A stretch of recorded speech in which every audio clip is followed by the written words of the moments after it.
Hello, everyone, and welcome to session 86 of Pokerole. And I realized my turn around and pan to the table zoom really looks a lot more intimidating with the new wings this table has. It's like, oh my gosh, it's so big. Anyways, we are here at the Gallantry now, because that's where session 85 ended. So we're going to have our interaction with the knights today, probably. But in any case, before we begin, if you like the video, I have to remember the hotkey for this. Why did I forget? If you like the video, do think about giving it a like. If you haven't subscribed yet, think about doing that as well. But of course, if you really want to help out, think about coming over to Twitch. We're trying to reach a partner over here, but we always need more viewers to do that. So if you want to come by, whether it's to lurk or to talk, think about doing so, because it does make a big difference.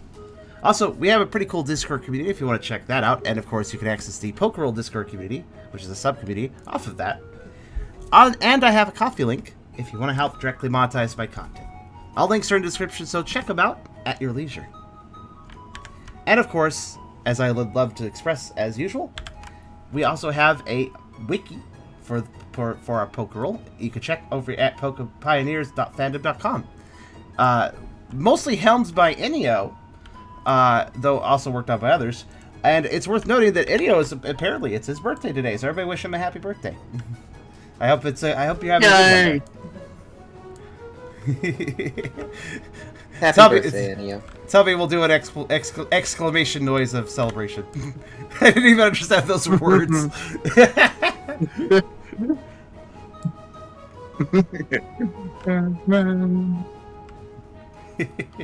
And Kyrio will be most likely typing because there's a lot of voices in the house. You got a rowdy rancor of friends, Kyrio, that you live with.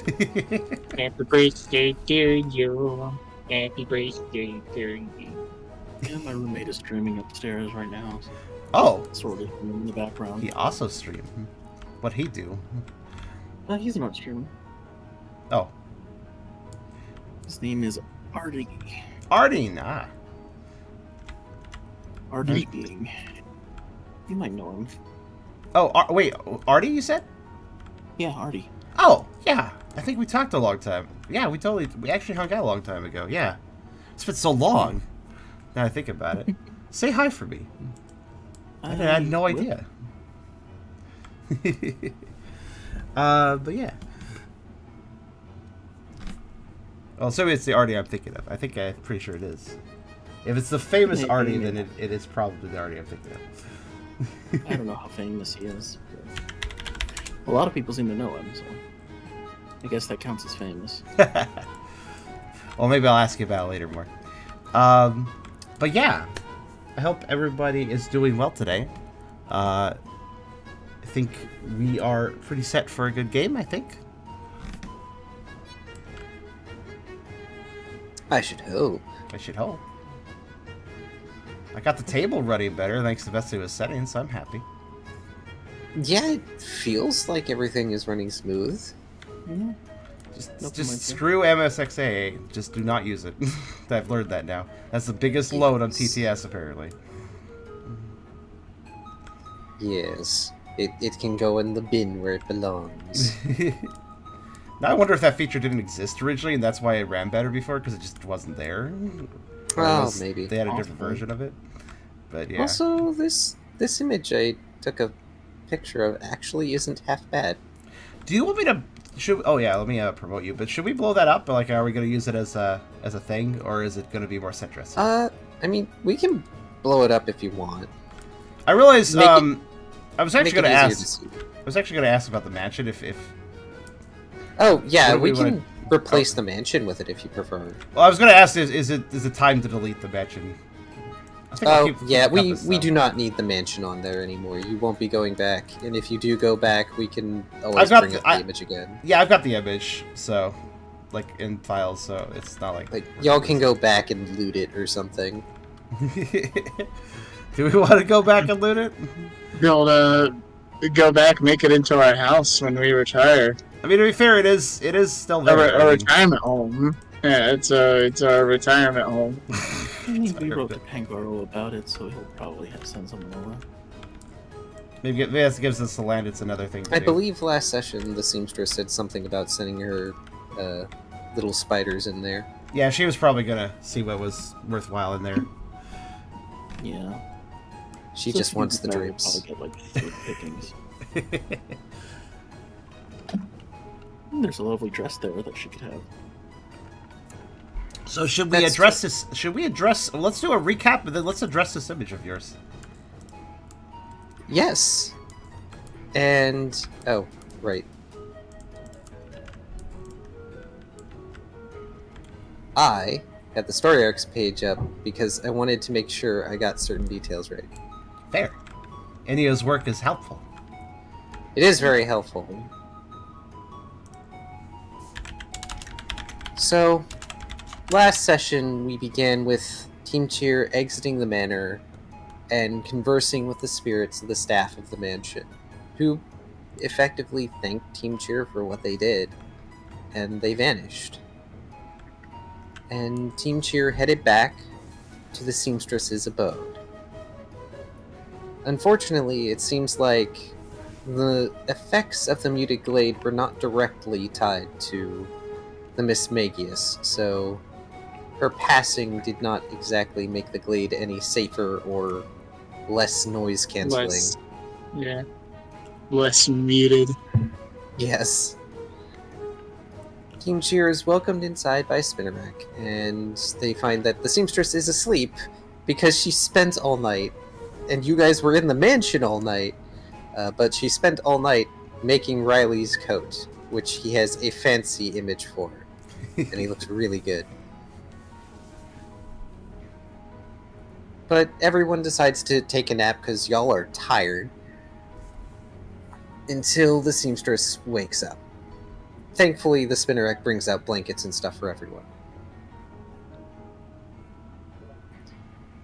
And the first thing people wake up to see is the Ariados hovering over Ralph, ready to eat him. Up until the point that someone says something and she is very embarrassed. It was Riley. Yes. Something is found for her to nibble on, and conversations proceed. The coat is handed over, and Brooke hands over the wedding bands to Tucker, suggesting that maybe Tucker could wear them like earrings if they are modified.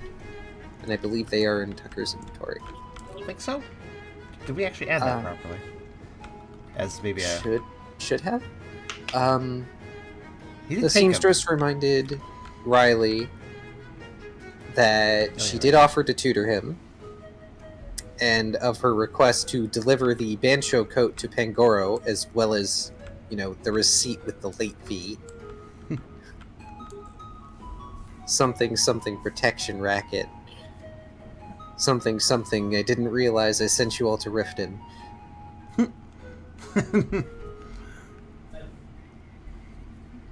But Tucker eventually asks if Ariados knew what was happening at the mansions, and she sort of vaguely noted that she knew the singing grew more intense during the full moon, but she did not have precise knowledge of what went on inside. But before they leave, Brooke remembers they have to go to the Gallantry and fulfill certain obligations, even though they could totally just skip it and not care. But, honor and all that. Yeah, you gotta be honored. Tucker would nag if everybody decided to skip it. He would go with the leader decided, but he'd also be like, well, we said we'd come back, though. Well, also, Brooke likes doing side quests, which I can't blame you. And Tucker technically has a side quest as well, because the whole tapestry thing. Yes. Well, technically, y'all have the side quest as a team, but true. I think Tucker was the only one who took it seriously. Well, since the Ariados also addressed his ability to possibly be involved in tapestry making, which he's still thinking about, but he basically took that tapestry request as directed towards him because of that. Yeah, that would make sense. In any case, during the trek, you all managed to feed yourselves because you didn't really have much in the way of rations left. And you press on, make camp, keep going, And, of course, 6s are rolled. So it has to be Salandits. Because apparently that is a thing. But 6s are rolled on the Doom dice. And a trio of Salandit appear. And apparently they are very lost. And they ask you all if you're pioneers, and Zeal offers to bring them back to the Zeal Pride's rock lair, which I'm going to continue to roundabout say what the name is, because of course we can't trust Disney with anything. Comes down on this little stream. You know they would. But one of the Salandit leaves behind this kind of large sort of lockbox that had stuff in it. I believe Burke has it. Yes, but I don't think it's in his inventory. Yeah. Where is it? Does Burke have it? No. I don't think I was given a card or anything. And I don't think I typed it down anywhere, so... Yeah, it was technically given to him, but I can make a quick card if you like. Oh, no, Ralph has it. Oh, Ralph has Long it. metal box. Yes, Ralph has it. I'm sorry. Okay. There is a locked compartment. There is a compartment with metal parts, and there is a third compartment that had money in it and some rations, which you all used to get through the next day. Yeah, all the contents of that got quickly nicked. Yeah. Ralph was very interested in the metal parts because Oh, yeah, I remember. I believe someone at some point asked me, "Are these the parts to make a gun?" And my reply was non-committal. I wouldn't have asked that, but I did ask about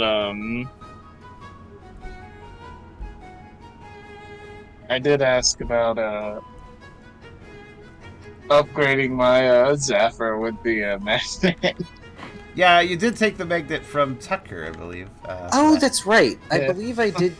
I did say you could figure out a way to do that at some point. So he gave it up, though Tucker also did express that he might want it back because he might want to try to make his Fangzels happy with it. He's going to see if that could help him with that. Sometime during the travel, Brooke attempted to teach Tucker Ice Fang. I don't think you got to be successful yet. Riley tried to use his aura through the coat to try and float, and has yet to be successful, though he has tried, and I can't really blame him for trying. Yeah, and from what I understand now, there is the passive fact that Brooke will be trying to train Tucker during off-time moments. Yes. Yeah. So I will ask that you guys remind me, if only so that we can note that ticks are made. sure, Because I know sometimes I will do secret ticks and add to things, but, if something isn't said, I might forget. yeah, that's fair. So basically, we should bring up the off moments if we see them or have a thought they would exist. Yeah. But eventually, you all went through your rations, another day and a half of travel, and got to the Gallantry, and you found Sir Ricade standing guard, who was happy enough to let you in, considering you had declared your intent to return anyway. Unfortunately, Calvin and Uno are off doing something, and I forget specifically what. I tried to bring up the video so I could see specifically what, but we already started, and I was procrastinating anyway, so my fault. If the chat wants to remind me, they can. And Dose is off on a mission. But I believe Sir Ricade... Yeah, I don't think I specifically said just that they aren't there at the moment. And I believe, if I recall correctly, Calvin is the horsey, right? Well, Calvin is the Zebstrika. yes. Okay. Calvin is the only one that doesn't have a number for a name or a pompous personality. But I do believe Sir Cheval is supposed to be there. Mm-hmm. The Escavalier. Assuming I say that Pokemon's name right. I think you said it right. I need to see how it's written. I know it's a mix of the word cavalier and escargot, but I don't know how it's pronounced. At least I assume that's why it was spelled that way. Oh, goodness, what is this? Oh, people waiting on the egg. Nano is correct. The egg is already predetermined. I made a list of things that it could be. Yes, Calvin is the only non-British one. But I made a list of things that it could be, and I forget if I rolled on it or Charem rolled on it. I think it was Charem who rolled on it. I did, yeah. But I don't know what it is, but I did roll on it. I know what it is, and it's hilarious because I stuck it in there as just a potential thing like, oh, this would be fun. And it's like, well, that's what the egg is. I got the joke roll, apparently. Not a joke so much as apropos. Apropos? What's that word mean? I think I've never... Appropriate. Oh! French for I've appropriate. never heard that abbreviated. You sound so fancy with that. That sounds like what you used to say while sipping some wine or something. Also, good point. Cal's the only non-British one. Wait, Beerus is casually, in game already on the table to monitor things. Does this mean that does that mean we pull him in to voice all the characters here, since he's actually British? I mean, we could, but the problem is the conversations are not predetermined. It's like all off the cuff and based off the personalities of the characters. I don't know how Beerus would do, as much as I am willing to let Beerus try. A joke, of course, because I think Beerus would fucking have a heart attack at doing all that. But that being said, Beerus, if you want to, cameo a character sometime, since you're on the table anyways, it'd be fairly easy. Just a thought. It's fine. They can have a Dustox NPC somewhere. Or a Venomoth.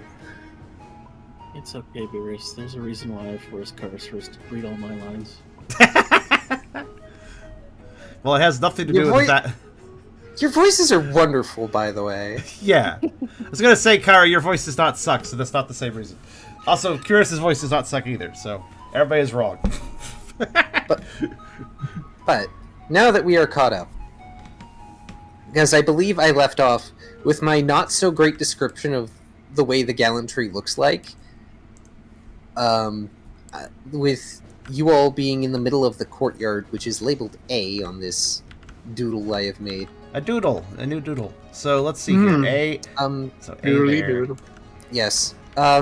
Each square is not 5 feet. This is an enormous tree. I did not do any measurements. I used the grid paper because I thought it would make my life easier, and it only marginally did.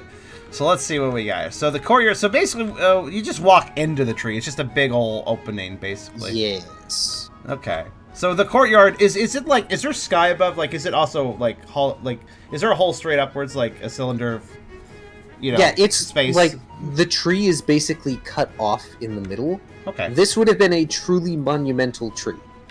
So is there like when you're entering through the front here, is there like is this all exposed to sunlight as well? Like right straight up? Like is this all cut out? Okay, cool. Like this top-down view, it's not just a cutout.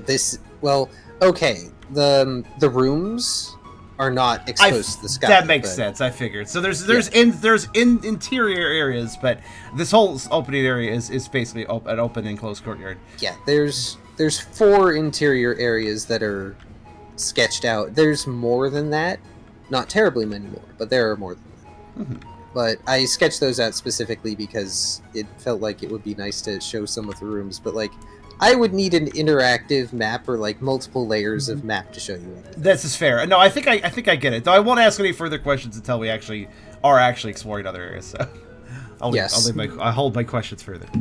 Yes, I also tried to vaguely color code things with colored pencil. And I assume these are ramps. Yeah, these are ramps, aren't they? Yeah, they are ramps. Yeah. There are ramps that lead up. All kind of weird and gnarled, but it makes sense. It's a tree. So it's yes. You have to take odd switchback paths. Look, at least it's not as bad as the Great Hollow. No, I like what they've done with the place. This is a good map, actually. You've done a good job here. I tried. I understand what I'm looking at for the most part.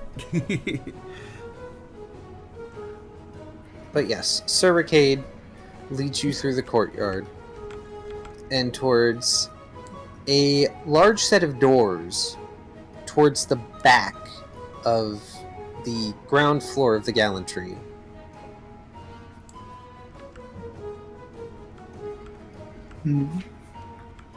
And pauses in front of them.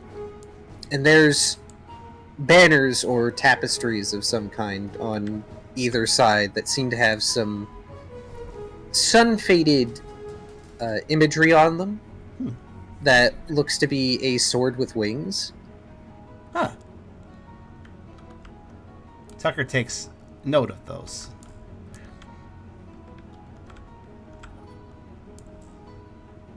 How old do they look? These don't look as old as some of the higher ones. Particularly the one that's on the top layer.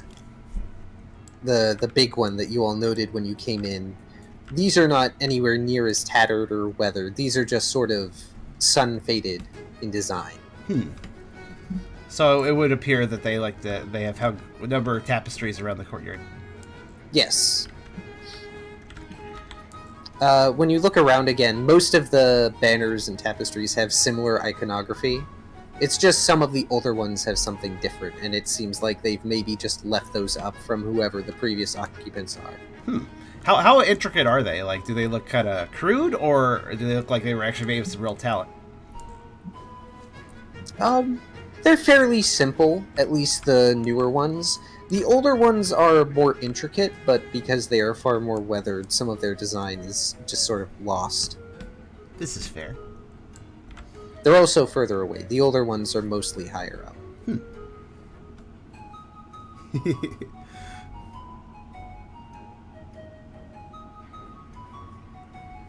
But Zuricade pauses in front of the door and turns to face all of you, holding their shield before themselves. Pray conduct yourselves well in the presence of Sir Cheval, yes? And find it in yourselves to forgive our bombast, for such is the way of knights of valor.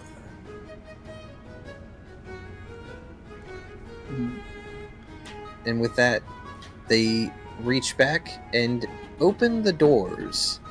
They creak and groan, and it looks like there actually has to be some force put behind them because they are thick wooden doors. On wooden hinges, no less. And it opens up into a fairly well-lit sort of... I don't know how many of you have seen, like, a medieval war room. Just with a big table in the center with maps and either figurines or something to denote factions and movements and all sorts of stuff. Oh, yes. And all sorts of, like, trophies and just soldier finery, I guess I would call it. Sort of like, you know, On the the King walls. Arthur's Round Table, actually. That's kind of similar design. Not quite. No. A little No. bit different. Yeah, it was like a big map, and like they used sticks to push the things around. Yes, it's more like big rectangular table in this case. A Rectangular, circular okay. table is not as conducive to it. That's true. Not as good for maps. There seems to be like a fancy rug on the floor or some form of carpet or cloth of some kind that looks nice. It's a bit tattered at the edges. It's this scarlet hue. Almost kind of like an oversized cape that someone would wear. And just in the back, there's a coat of arms. And I have nothing off the top of my head for this, so anyone who wants to make up the coat of arms is fine. But above the shield of the coat of arms is a large lance. And the banner cloth behind it has an icon of flowing wings on either side.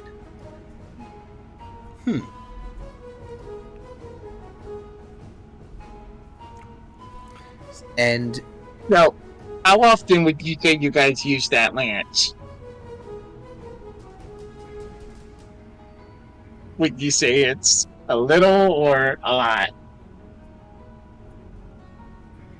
Why, only in times of most dire occasion, my curious fellow, states the Escavalier, who was turned around looking at the table, and they just whirl around, knocking over the table and a dozen other things as they turn to address you, and they just absolutely don't care that they have made a mess.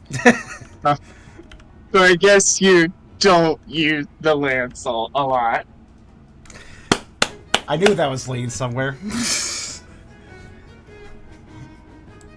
On the contrary, I have a lance that I use quite frequently, as they wave their lances around, 2 of them.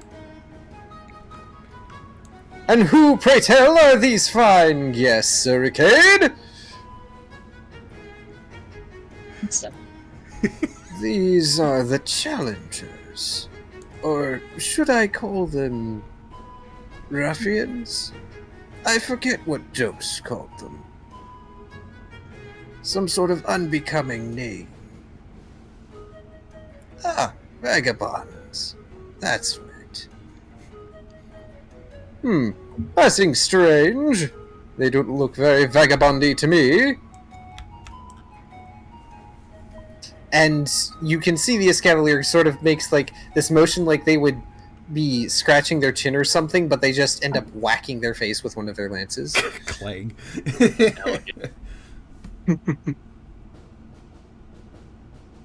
Oh gosh, I'm giving myself All Might vibes by speaking this way.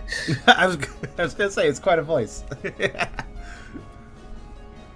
I'm Brooke, leader of Team Cheer of Pioneers of Savannatown, he says, bowing slightly.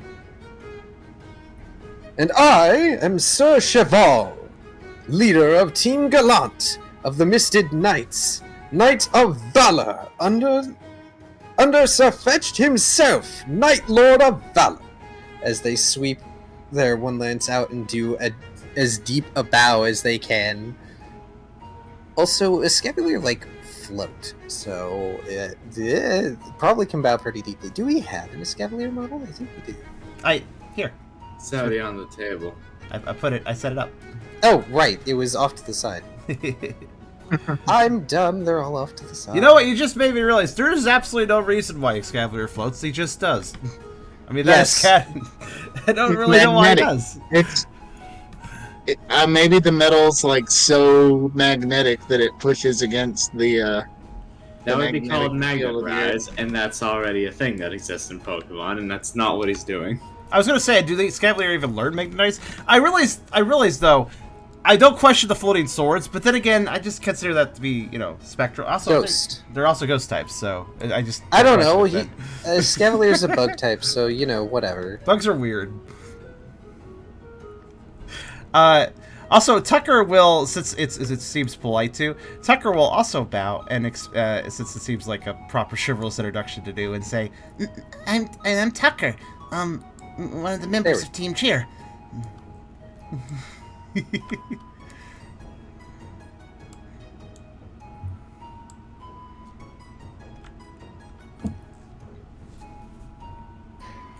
So, Tucker introduces himself, and then Sir Cheval goes on their whole spiel again. Not again. Yes. I'm not going to go through it again, but he goes through it again. Tucker listens patiently. He does seem to be the leader, so he's showing some respect. Perhaps, Sir Cheval, we could dispense with repeated pleasantries. After all, they are here for a duel of honor. Were you not going to fight them on behalf of Uno? That's right! I had nearly forgotten! But alas, my dear steed Calliope is not with us. It would be unbecoming of me to fight them at only a portion of my power. For a knight is only as good as their steed and companions.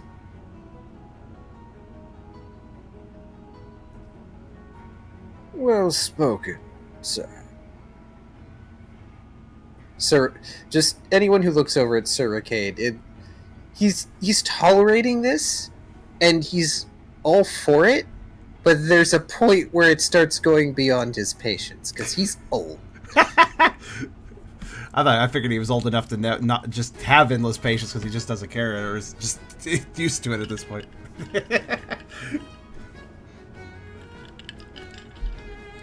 Though, with this much bombasticness, I suppose there would always be a mark of patience where it ends.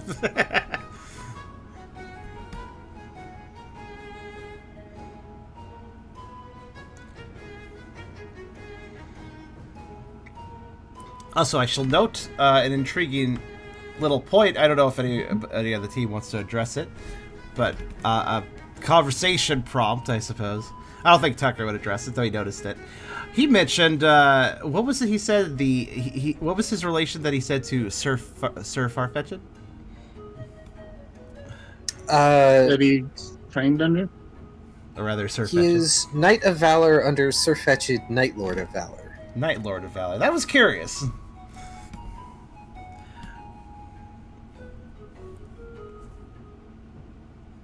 That is all I will say for now.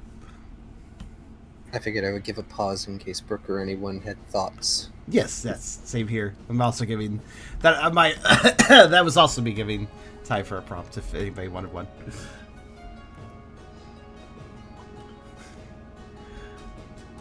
Your steed? You mean Calvin? Brooke asks. We met him last time we were here. Maybe we could look for him. Nonsense! Calliope knows their way around. I believe they went off with Uno to get... The Escavalier squints. Something! Food, Sir Cheval. Do we not have food in our stores? Are our stores low?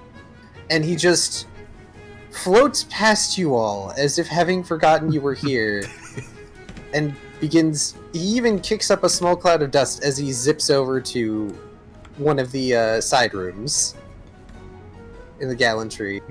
I believe this one is... C. I was actually curious, if I may interject. So we're in the main hall in his office. I'm kind of curious, is that... It doesn't really have necessarily a room marker for it, so I assume it's just kind of just in the wall here? Yes. It's room marker B. Yeah, I see the B, but the B is kind of in the courtyard still, so I was trying to understand the space. Yeah, it's at the door because there isn't actually like a room. I assume, I mean, it kind of goes towards F, but I assume F's on a different floor. Yes, F is on a different floor. It is on floor 2. Ah, fair enough. So it's kind of underneath F, effectively. Yep. Okay. Burke watches him leave and sighs. This is going to be a long day. Yeah, but it's gonna be an entertaining one. Tucker just kind of pipes up. What if the past swords eat? He looks odd, this. He asks what he's supposed swords eat. You would be surprised at what we consume. Truth be told, most of it is for Lady Calliope and Sir Cheval.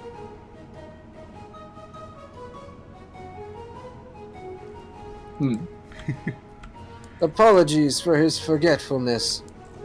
He has been most preoccupied of late. I suppose it would do no harm to tell you, Sir Arcade says. They float outside, figuring that maybe you don't want to wait in the semi-disheveled meeting room anymore.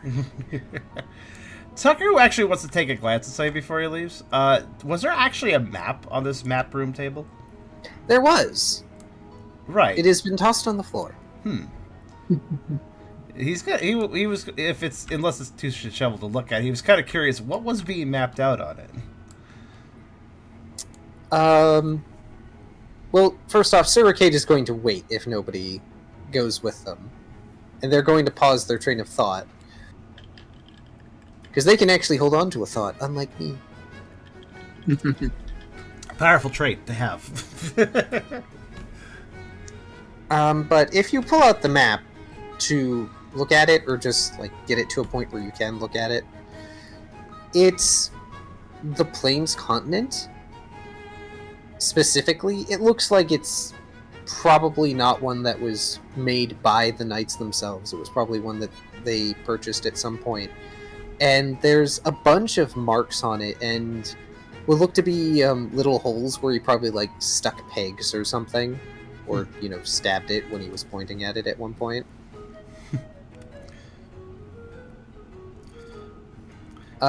Notably, it appears as though there's markers for the Cave of Mirrors, for Aster Rock, for the Pride's Rock, for Savantown, for Sea Spray, as well as 2 other locations. One east of Sea Spray and one far to the... one east of Savantown and one far to the west.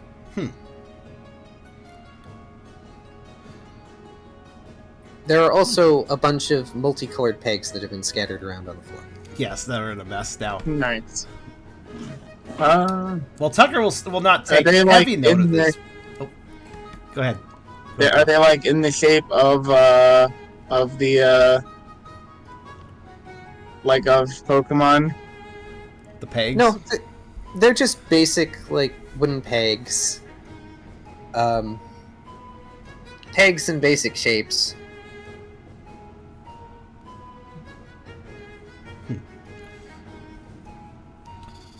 Tucker will kind of understand that this is mostly marking settlements. This doesn't take a lot of effort for him to get. He will take a casual notice of a couple marks he doesn't understand, but he's not thinking it too hard on it, and does follow out after Brooke's Lane. Brooke will follow the Aegislash. All we can do is wait, I suppose. I understand this is not necessarily the most knightly behavior, but you must understand that Knights of Valor are known for their lack of patience.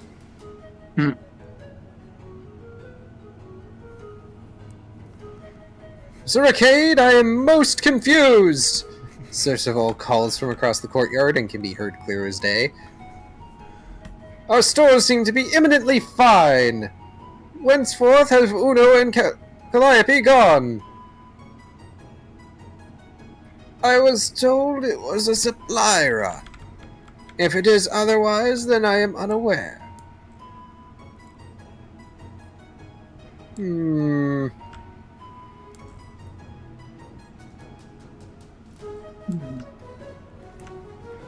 Well, I suppose...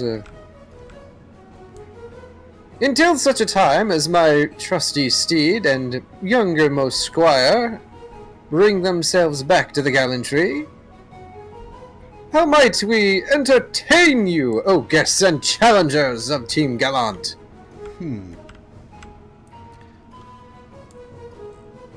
I understand this is not necessarily the most magnificent of outposts, but we have made it quite a home, have we not, Sir Arcade? It does not compare to the castles of our home, no. But it suffices. It is a decent enough fortress in its own right. Ralph will grin and be like, "So, tell us about your home." And then he'll kick back. He'll kick back and like get comfortable. Tucker innocently was actually about to say, "Castles? Where are you from?" Though he does mutter that a little bit, like, castles. He is innocently unaware of what will he be unleashed.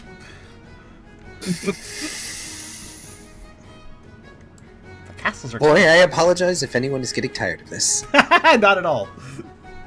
I'm sorry. Only the characters. I'm sorry, Eric. Except for Ralph. Ralph is eating it up. I didn't interrupt anyone, did I? I think it was more that you were the one interrupted, but carry on. Okay. I didn't want to interrupt anyone who was going to say a thing.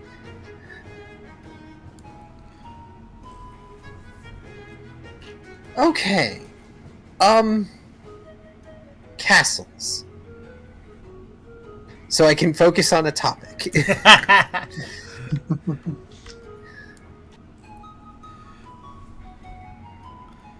I'm gonna voice Sir Cade for this one, because Sir Cheval is going to talk Ralph's ear off, and I don't want to do his voice for that entire thing. That's fair.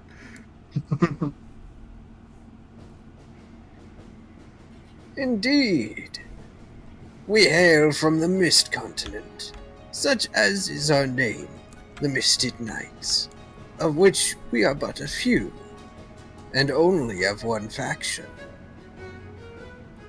Stonework is quite common in our homeland, unlike here.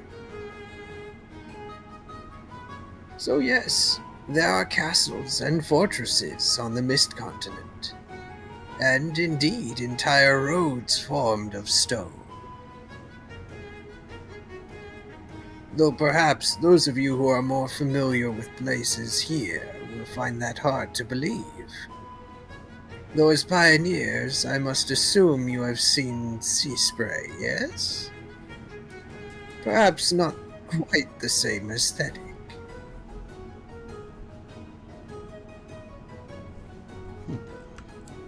But similar enough.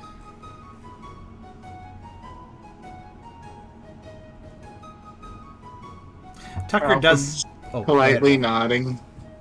Sorry. No, It's go hard ahead. to tell when it's my turn. Yeah. The elf does politely nodding. Tucker seems a little bit impressed by this information. He can't quite remember, but he feels like he may have read storybooks about such places with castles and stonework, and he seems kind of interested. I forget, was Riley a trainer in any capacity? No. Right. I don't think he would have lived in Sword Shield region either. No. The flat no. Can assure that Tucker has probably not seen castles in his life. Yeah, that makes sense. And I doubt Ralph has either. I think Brooke is the only one who might have. Yeah, at least not in person. I mean, I might have seen him in storybooks or some shit, but... Yeah, there's no way Ralph ever set foot in Galar as a human. Yes, Very memory unlikely. is fuzzy. I mean, if Ralph set foot in Galar, it was probably for business reasons and not for looking at things reasons. Yeah, It appears that but Brooke... yeah, it's what the... Okay. No, it's okay. Just no, it's in a Brooke line. Or a Brooke thought. Yep. Brooke memory is fuzzy. At least the word castle rings bells for you all. Even if you've never seen one. Indeed. It does seem like we're all aware of the concept, at the very least. Tucker will also ask if there is a lapse in the conversation. Tucker will also... He will express... There is one other thing that, well, you could entertain us with, I guess? Or at least help us with. What shall it be? Let none say I, Sir Cheval, were uncharitable and unhospitable to guests. Tucker pauses for a moment to process some of those bigger words and then says, well, it actually is quite a nice place, he says honestly. These tapestries around, Miss Ariados was interested in if she could have one, and we were to deliver one if possible from here. If there are any that you don't need. We have heard this request before and denied it. The witchly seamstress shall lay no thread upon our tapestries. Tucker Should looks they be mildly repaired, they shall be repaired by those from our homeland and none other. Tucker processes this for a moment. Oh, so it has to be repaired a certain way, or?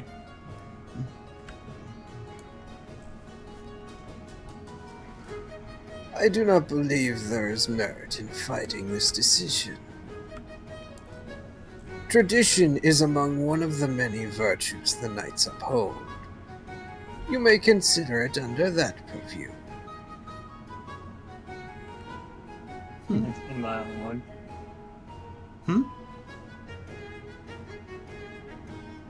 Yeah, Ralph nods understandingly. Yeah.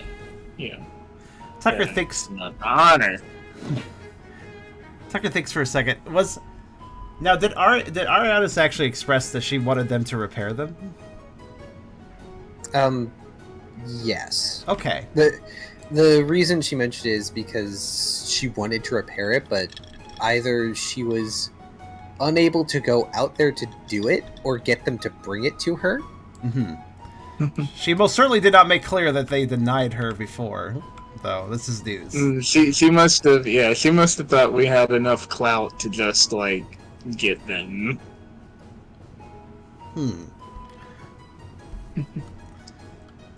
Nay, I would not give up even the eldest tapestries of this fortress, though they are not ours. Whose are they? Oh, go ahead. Oh, sorry. Oh. When's the next seamster coming to visit for that purpose? Brooke asks. We can simply tell her it's taken care of in that case. They shall arrive when we requisition one. How do you do that? Tucker just asked that honestly.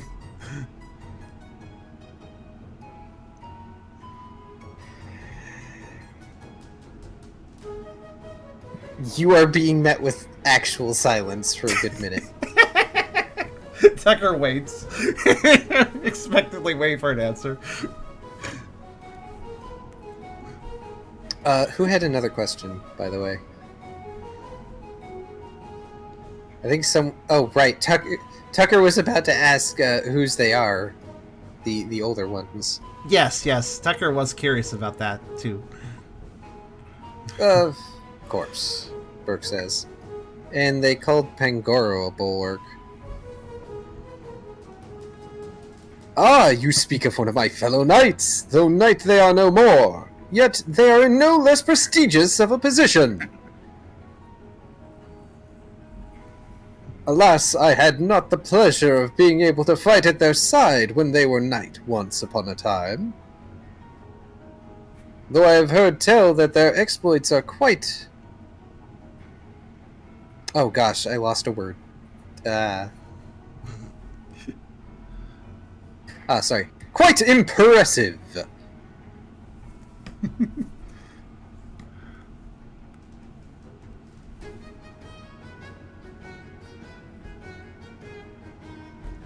Ralph looking very thoughtful. How does one become a knight? Ah! Well, mayhaps after the duel I could take one of you on as a squire. After all, Uno is nearly ready to become an apprentice under Sir Cheval, much as Dos has. Yeah, it is tempting, but it sounds like a full-time job, and currently I got a full-time gig with the team. But it is on my radar. It does seem like a good way to further, lots of good stuff. Get good exercise, learn new stuff, be of service some more. But I'm already being of service, so... Sir Cheval, Yeah. I would say that it would be unwise to draw them from their current occupations. Much as we have our duties, they have theirs. Yeah, it'll have to be another time in the far future, but it is on my radar. I'll Mayhap, call you. should you find yourselves on the Mist Continent, do not hesitate to ingratiate yourselves as squires. After all, the Misted Knights are welcoming to any and all willing to uphold our tenets. So, like, you don't gotta be a page first?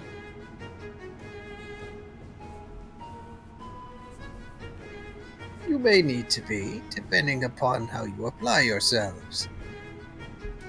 But you will find there are plenty enough knights that becoming a squire is not necessarily so difficult a task. Indeed, the true challenge comes in proving yourself ready and worthy to become a knight.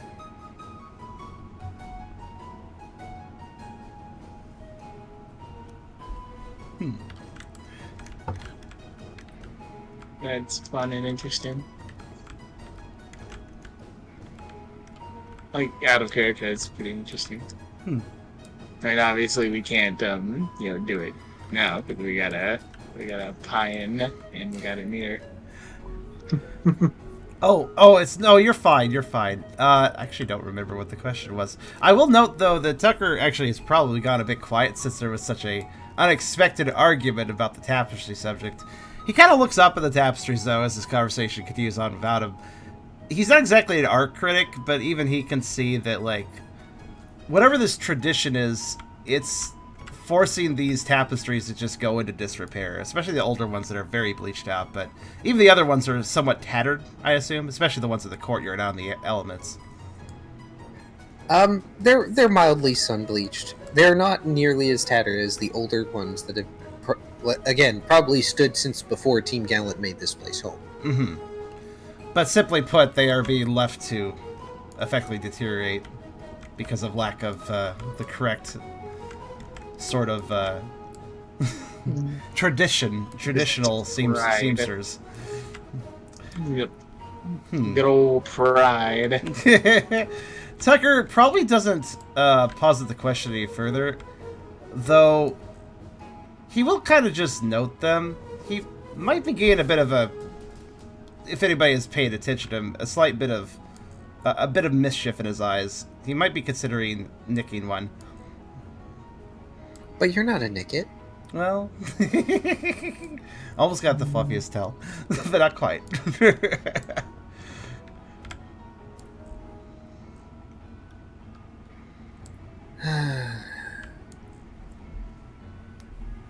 Sir Cheval, couldn't you have at least waited until I got back? Calvin says as they walk up behind you all. Uno is laying across their back at the moment. Their sash sort of half clinging around the Zebstrika's neck. Did we miss anything? No, I don't think we missed anything, Uno. Which is probably a good thing. At least none of them look like they've been beaten up.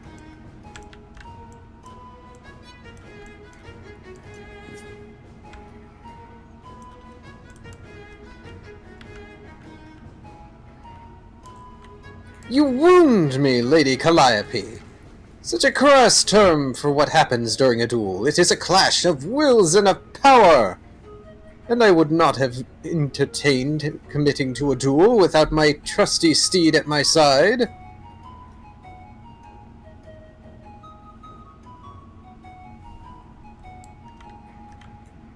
I keep telling you my name is Calvin, but okay. Calvin sort of smiles at the rest of you as they circle around, allowing Uno to slide off and hover off to the side. It's good to see the rest of you are well. Hopefully your ears haven't been talked off yet. Not at all, Lady Calliope. Our ears do well to hear the wisdom of the elders. Tucker does a little snark at that.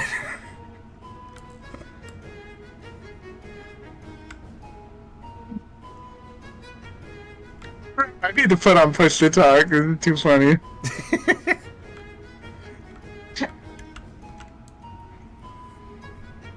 Well, I suppose since I'm back, you're going to want to... Yes! Saddle yourself, my trusty steed! We're ready for the duel! Yep, thought so. They were just telling us about traditions and stuff, Burke says. Yep, we came back as promised. Good to see you too, Calvin. Calvin smiles a little at actually having their name used.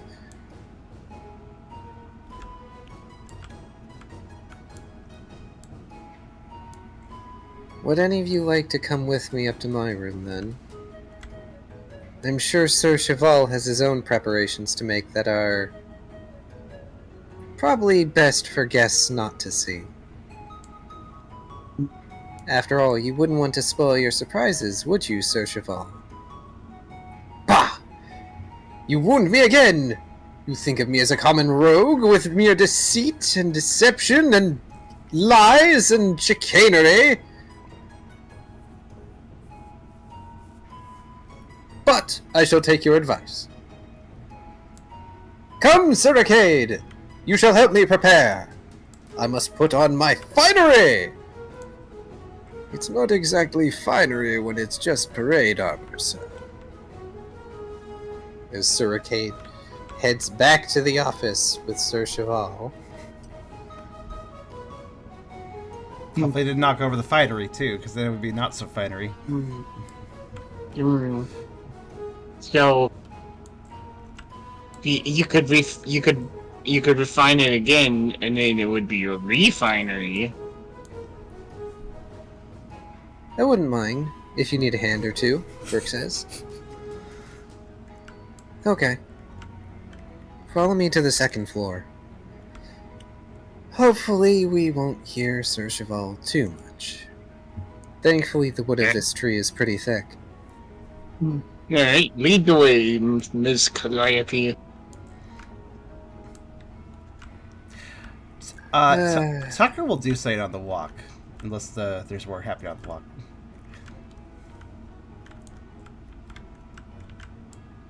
I mean, Calvin's going to mostly ignore Ralph at this point. Fair. They can ignore Ralph, they can't ignore the people that they live with.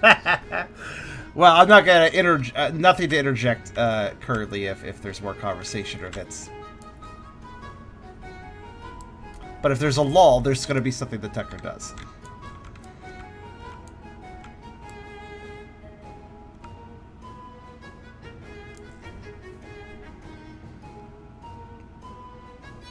This is also me giving the floor to others.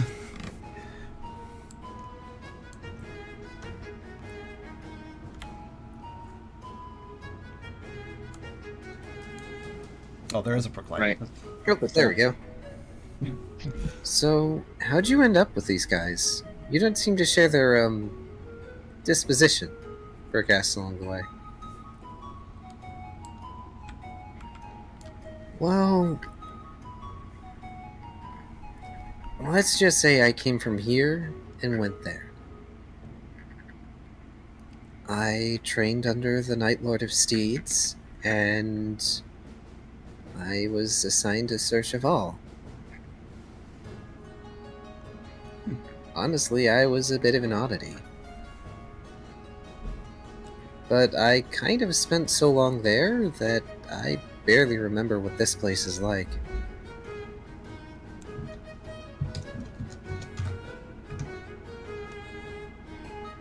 Weird, I know, but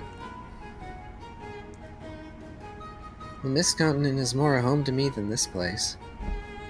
Even if they're not always the easiest to get along with. They cast a smile back at the group as they head up to the ramps to the second floor. Towards the, yeah, it's first floor and then second floor, so the green layer. Oh, there's colors. Towards so sad. Yep. Towards the room that is marked with F, towards the back. Mm-hmm. And yes, Sir Cheval's voice carries. Thankfully, when you get inside the room, you don't hear it as much. But it looks like it's a fairly nicely furnished room. There's... and I will read Brooke's line in a second. There's packs that are organized nicely in the corner. There's a pile of hay, or what accounts for it, soft grasses, since I get... Yeah, there wouldn't be hay in the Plains continent, so soft grasses in one corner that serves as bedding, as well as what looks like barding and a saddle. That is hung up in on...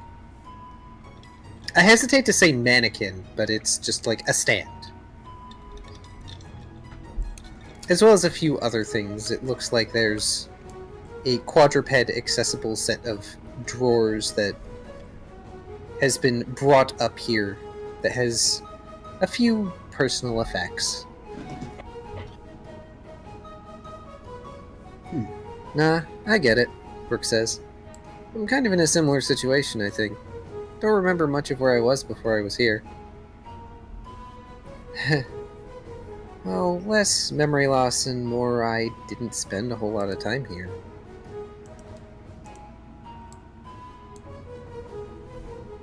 But, who knows, it might have been the same for you. Of course, I didn't figure out myself until I was over there too, and already kind of established with Team Gallon.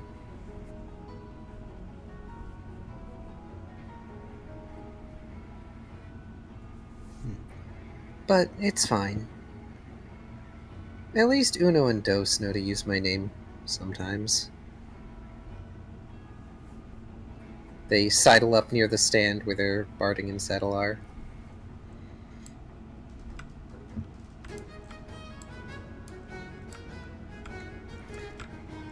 Well, I should ask... Oh, sorry. I was going to ask if I could interject something, but I'll wait till this conversation is over. Huh, okay.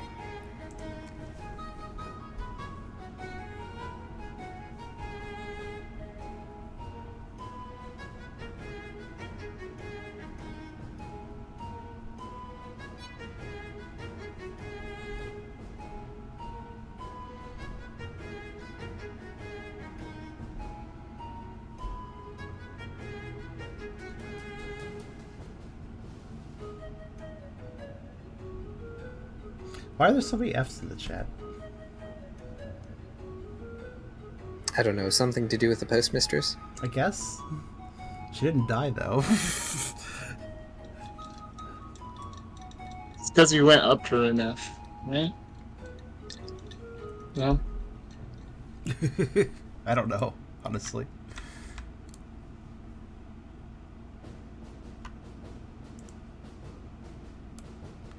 Well, I guess there was a long conversation, so I guess I'll express the thing. It doesn't have anything to do with the conversation.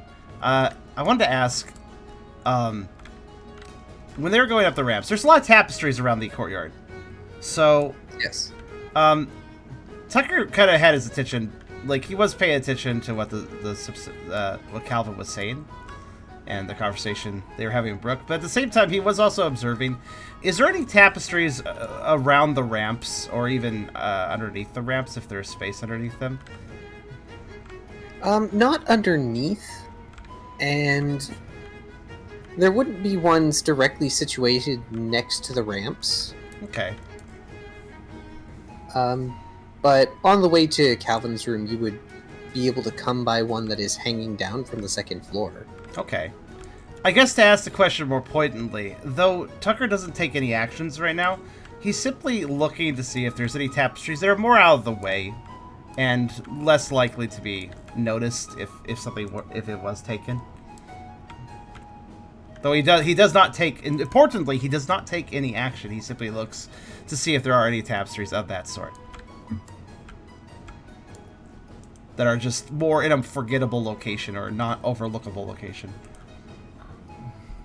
There's a few. You could probably get away with taking one, and they probably wouldn't notice until you were long gone. Or maybe not at all if he's lucky. But yes, he's just looking for something inconspicuously placed. Okay. Well, I will simply say, because it's important I note this, and I'll explain later why. He's going to take a really good mental note of the location of what he considers to be the best, in the most inconspicuously located one that he can reach. He's just going to take a good mental note of the area it's in.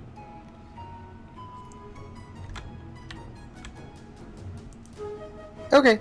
Also, people explained in chat why they did the F. It's because it's room F. Oh! I was right. I was right. Oh, I've kind of didn't even... You guys are more observant than I am. Good work. I mean, that's not hard, I guess, when I think about it. Anyways, that is all that Tucker is going to do on that subject matter for now. And when they get back to the room, he will just pay attention to the conversation. Not wanting to interrupt between Brooke and Calvin, but definitely being able to understand and sympathize with the feeling out of place. Actually, he will interject something as the conversation winds down. Are you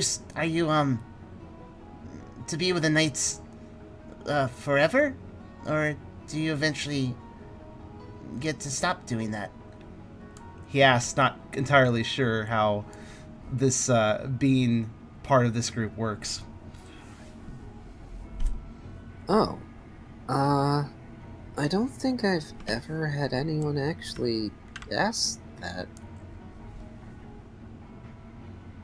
Well, I guess I could probably stop being a knight whenever I want. I mean, I don't want to, even if there are some things I wish would change around here, but usually you stop being a knight if you can't fulfill the duties asked of you.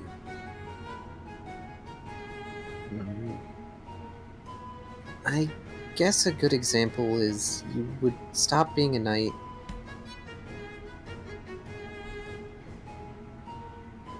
if you suddenly had a whole town to look after? Well, yeah, but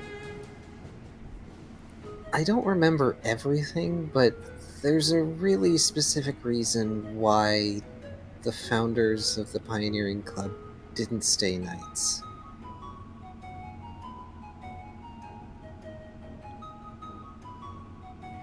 I mean, you could probably ask them. They might remember, I guess. It's not like I was a part of it. Tucker kind of looks down at the ground. Well, Something more specific than just taking on too much responsibility. Go ahead, Tucker. Tucker just kind of says, I guess kind of under his breath, actually, which kind of works with Ralph talking over him. Tucker just kind of looks at the ground and says, well, a lot did happen to some of them. Well, let's just say that they couldn't stay beholden to the Night Lords, I guess. Or something to that effect.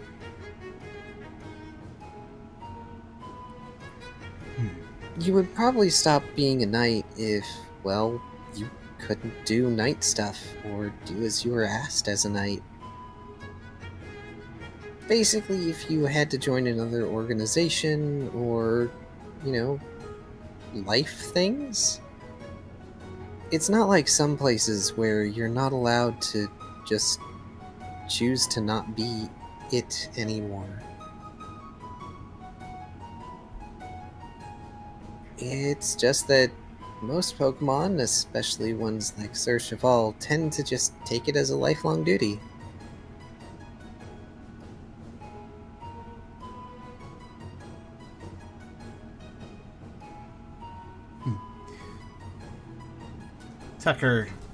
Tucker thinks and says, I guess either way is fine as long as you're doing the right thing. For yourself and for others.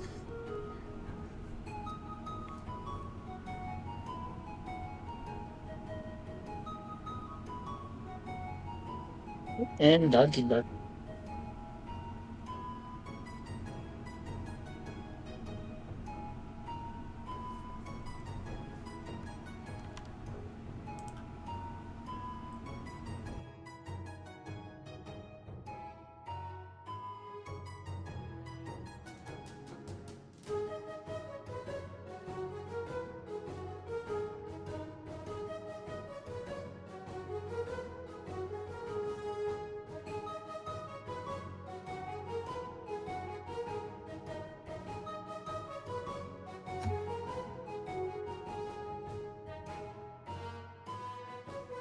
Figure I'd give a pause.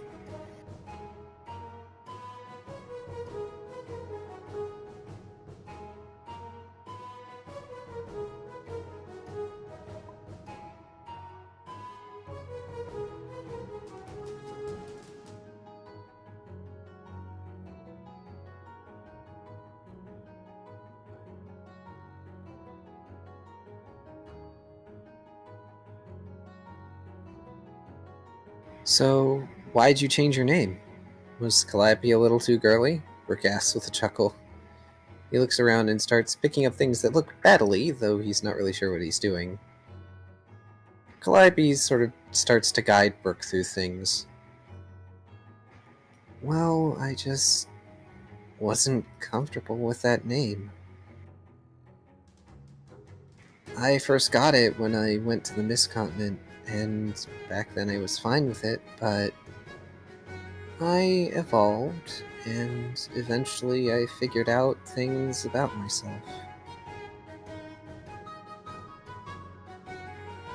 I didn't feel comfortable with the name anymore, so I chose a different one.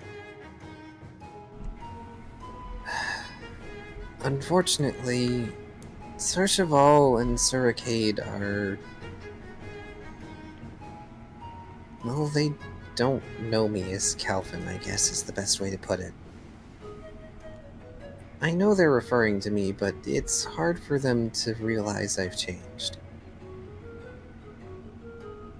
Then again, you've probably seen how oblivious Sir Cheval is, so... they sort of turn their neck to the side in a motion which is probably the equivalent of a shrug. Tucker thinks for a second and expresses, I think I understand. There's some things about me that were one way before, and now I've been learning I like things that I didn't like before, and, well, everybody's been nice about it, at least. It feels a little weird sometimes, but I understand that sort of change.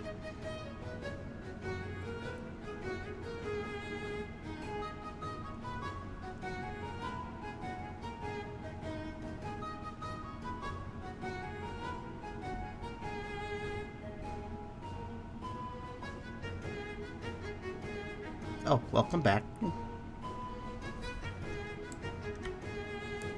You missed a somewhat meaningful conversation about identity.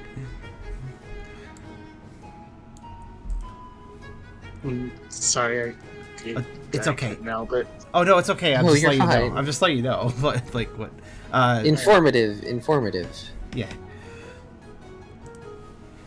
Well, at the very least, I know they're not trying to be mean-spirited, I guess. It's not like they're trying to make my life harder, it's just I wish they were a bit better. But they are who they are. And, well, Zacian and Zamazen to help me if I try to change them. That's an uphill battle and a half.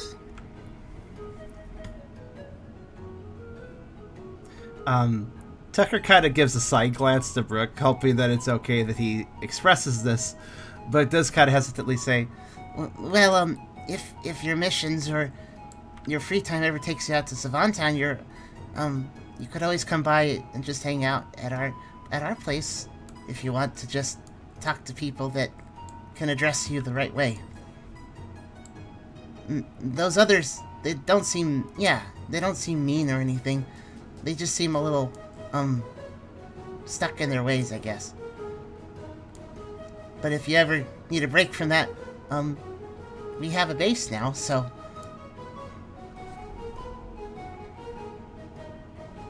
He is constantly looking at Brooke, hoping he's not overstepping.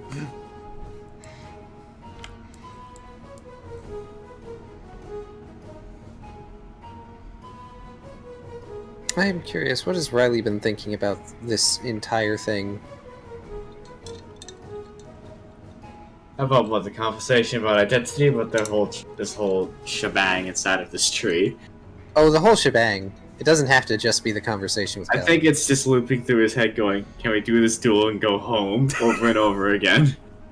This does not surprise me. Mostly because I don't think Riley has a good reason to stick around the Knights. He's also literally not said a word since he got here, and no one's commented on that. Well, there's been a lot of other people saying words, such as... Yeah, he doesn't have to say anything, it's fine. Okay, I was a bit concerned at first, but it's like, you know, if Riley actually doesn't want to say anything... Just imagine him rubbing the bridge of his forehead. That's basically what he's been doing this whole time. He's going to lose fur there for a short period of time. Already black, so you know what? It's probably won't even be noticeable. You're probably right.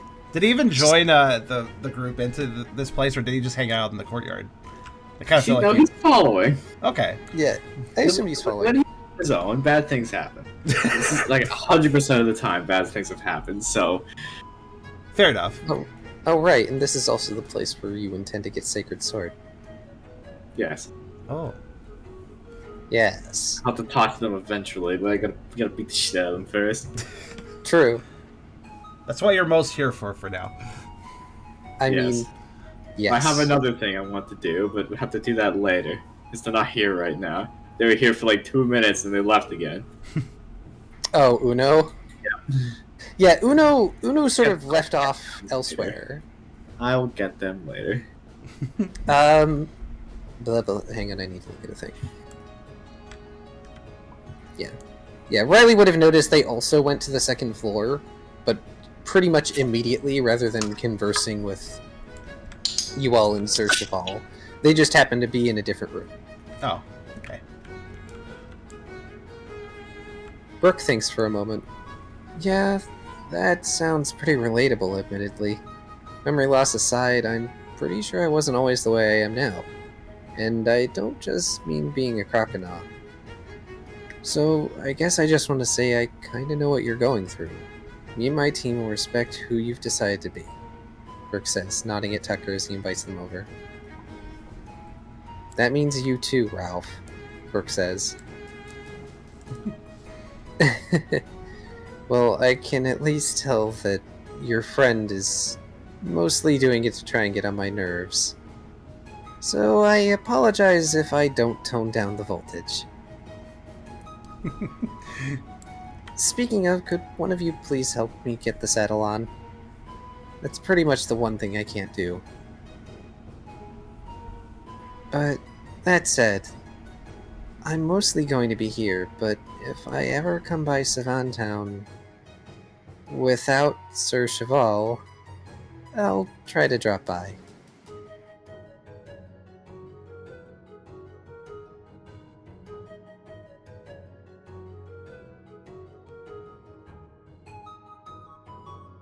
By the way, Laddie is suddenly and mysteriously on top of the saddle at the moment.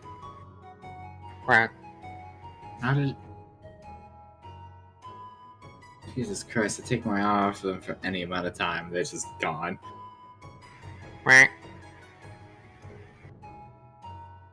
Well, I guess I'm helping put the saddle on.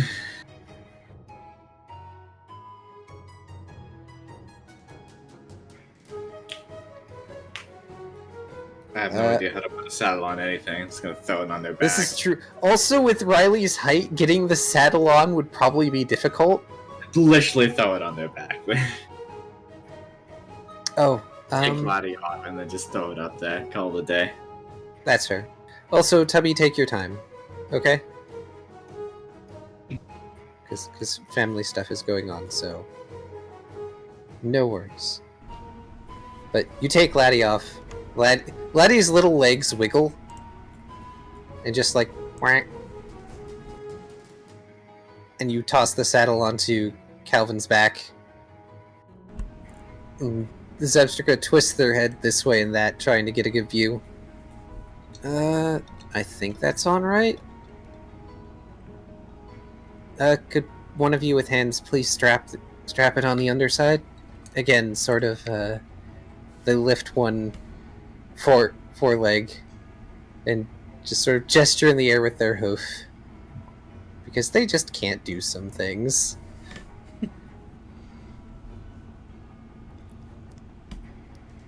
Oh no, we wouldn't want to hold you back for any reason, Brooke says with a smirk.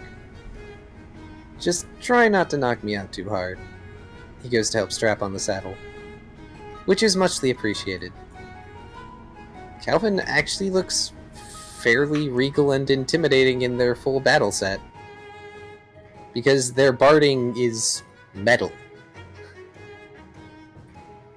And the saddle is a bit weird, as much as it is a saddle. It has what looks like a slot in the center of it, which is probably where Sir Cheval sits in. Because anyone who's noticed on the model of a Scavalier, they have like a spiky bit on the bottom. They do. So thus the saddle is more important, I would say. To avoid spinal damage.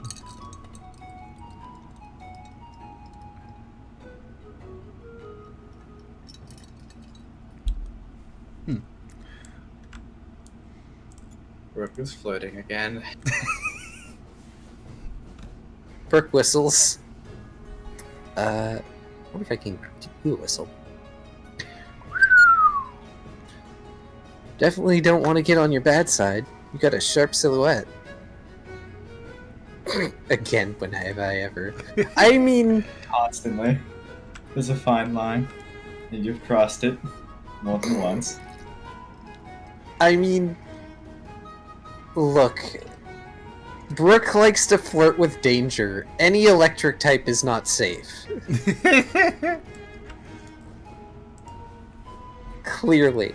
Flirt with some grass types, Jesus. No, we already tried that. Brooke isn't in it with grass types. Yeah, we have seen that. Either that, or I just make the electric types more interesting. I mean, I like the characters you make.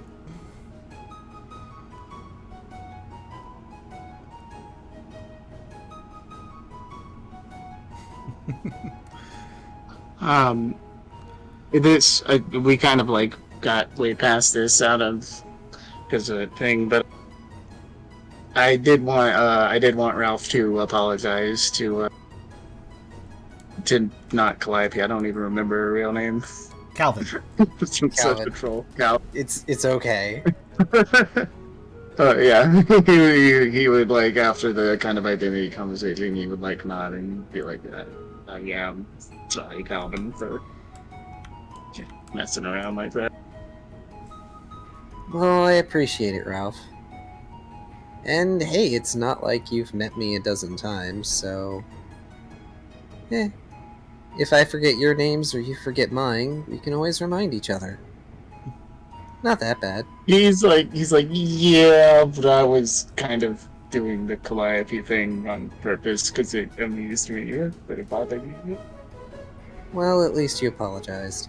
And besides, it's not like you live with me, so... It's not like I can do terrible things to your room. And Calliope... Sorry. God damn it! But Calvin gets this sort of mischievous smile on their face as they clop past the rest of you. Well, about time for us to get this duel underway. Thankfully, Dose isn't here, and I don't think Sir Cheval will make Uno participate. But hey, maybe you all will be unlucky enough that Sir Arcade will decide to jump in. And just like when you first came to... Oh, sorry. Is this going to be 2-on-4? Brooke asks. We'll have to see. And Calvin, similar to how when you first got to the Gallantry, actually leaves the room and leaps from level to level back down to the courtyard, where Sir Cheval is already waiting, and he's got this nice flowing red cape with the sword and wings symbol on it and like little extra armor bits that look fancy but probably don't do anything.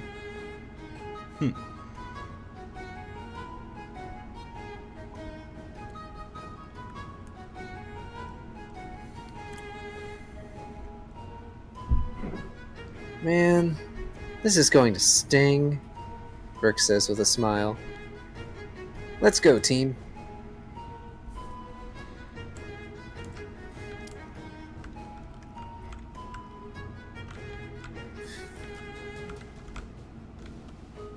I assume you all head out. Indeed. Oh, we forgot of one recap detail, which might confuse some people if somebody forgot. I just realized. Because it just occurred to me. Yes, for anybody who at all was confused, possibly, Zeal isn't with us because he's going back to Salandits. Oh, yeah. I thought I said something about that in the recap, very briefly. I believe it, You did. maybe you... Oh, you did? Okay, it was so brief I didn't notice it. Yeah, it was very brief. I got distracted by who had the lockbox. Ah, yeah, that's what broke that bit of conversation. And I was focused on the lockbox, so I was like, trying to find it. Well, there you go. But yeah. When you all leave Calvin's room... Hey, I actually said the character's name correct.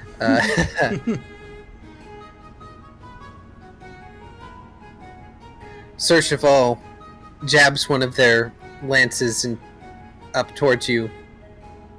Well met, guests and challengers. Please assure yourselves to leave your effects. I said that right, didn't I, Lady Calliope? Yes. Leave your effects elsewhere, that they might not be damaged in our battle. I may be eager to challenge you, but I am not eager to destroy your property in the process. Tucker thinks back to the table and, indeed, puts his bag aside. Yep. Okay, I'll put my bag and my pop and my laddie also aside. Fair. No. I mean, Uno sort of hovers nearby and starts to scoot your bags away from the courtyard underneath one of the ramps, and then they realize Poff and Laddie are there, and the eye on their hilt gets all sparkly and wide. It's like, oh, friends.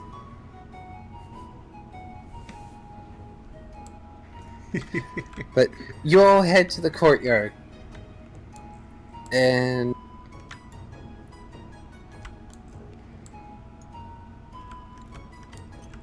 Sir Arcade is hovering relatively nearby.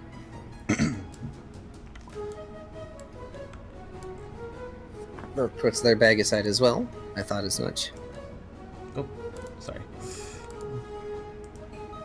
This is a duel for the honor of my squire. However, being as I am a most gracious duelist, you may have the choice. You may face but myself and Lady Calliope, or you may face me alongside my most trusted ally, Sir Arcade. True, 'tis but one more Pokemon at my side, but know that Sir Arcade will prove quite a challenge himself. But nonetheless, whatever you so choose, know that you shall receive a right trouncing.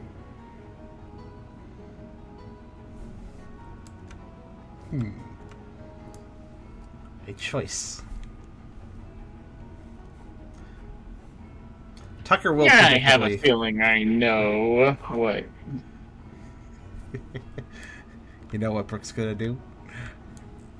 I have a feeling. Tucker will give a look to Brooke. He seems neutral on this choice.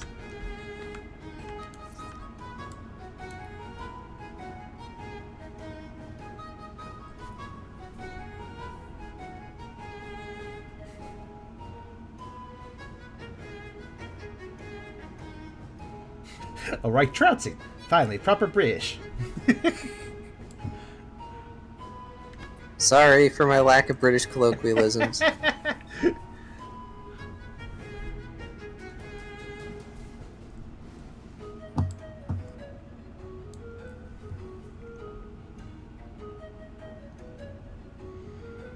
I'm not concerned by how many Pokemon there are, as long as the matter is settled. I'll take on however many people you've got, Brook says with a grin. Really? Then perhaps you would be happy to fight me away from Sir Cheval and the others, A proper duel. Though Sir Cheval is a leader, I was captain of this team once upon a time. As they brandish the shield, since they themselves are a sword. You could swear that Sir Ricade is grinning at you, Brooke.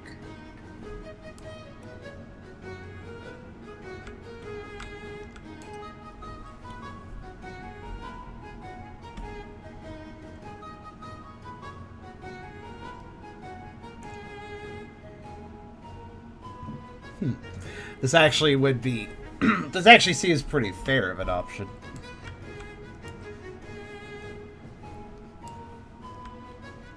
It would mean that Brooke does not have to deal with Calvin.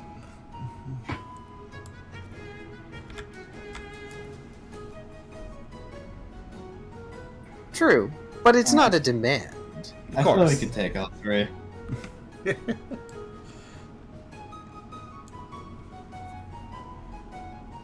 I'm known as a scrapper back in Savantown. I wouldn't mind having a one-on-one, Brooke says. Aw, afraid I'm going to take you out in the first blow? Calvin taunts. Oh no. Hush, Lady Calliope, such unbecoming trash talk.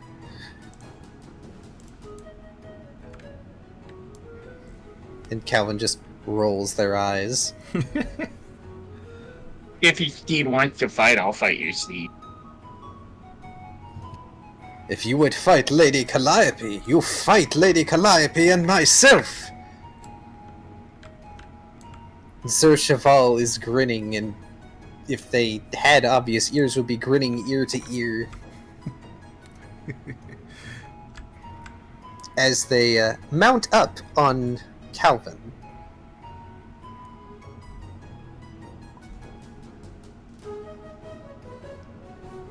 Well, now you're getting personal. We'll take the three of you then. Well met! Pray let there be no hard feelings at the end of this duel, and honor be restored for all. Now then. He thrusts one arm forward. How about thee? Initiative time. And we will need to change music. Fair. Also, if I remember how you can lock two models together, I can actually do this. Let's see. Nope, that's not it. Hold on. I got this. Oh wait, no, I actually did kind of do it. Kind of. Not quite right where I wanted it. I believe this is in Battles 1. You can lock them together, but they kind of merge. That's fine.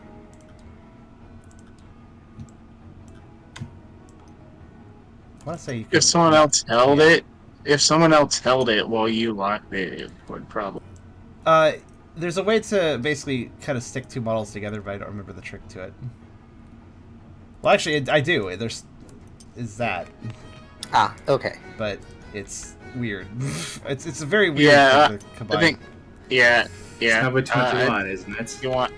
You want someone to hold it while someone else, or one person holds it, the other person will. Well, if you want to give it a shot, I'm holding the Scavalier.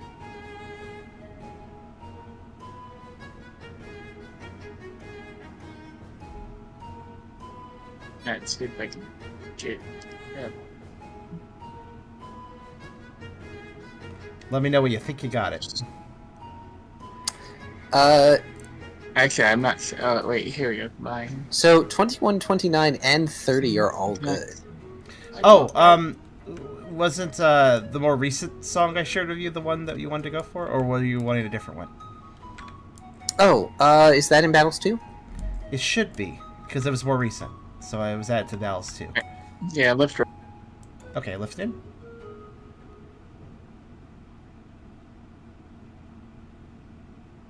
Oh yeah, the link. That's what you do. You link the two models. Now, when it comes to Substrike, you gotta click near the feet to get the model.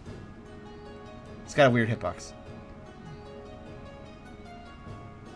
I think you gotta link the Zepstrika and the Excavator together while I'm holding it, right? Yeah, I'm trying to.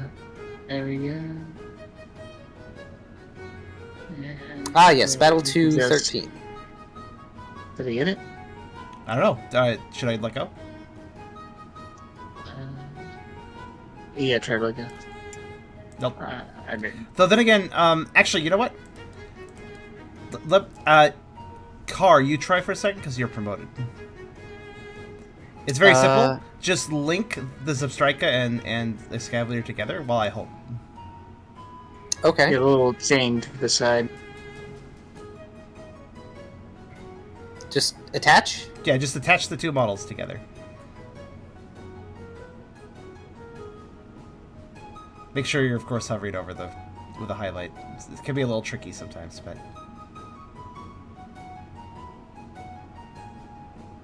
It doesn't want let me...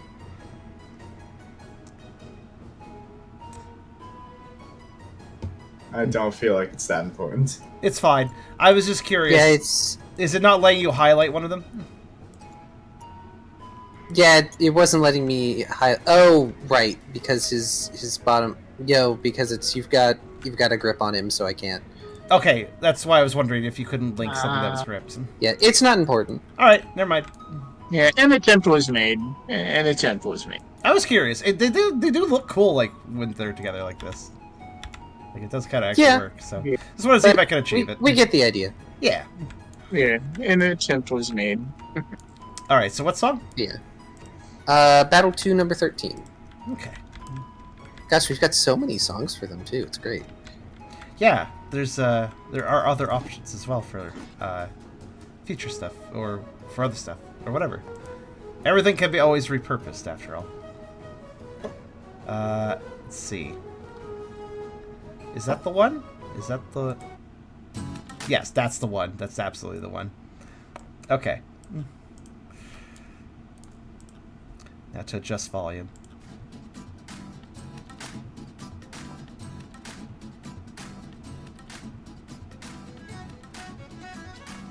The song's a bit loud, so turn it down a bit.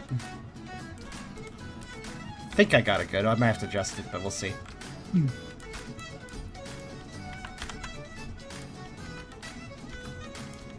Okay, we're rolling initiative. Let me do that.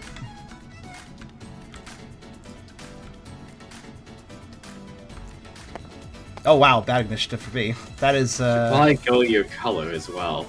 Yeah, I kind of haven't done that, have I? Let me do that again. Should I re-roll? No. It'd only be beneficial if I did. No, I'll just...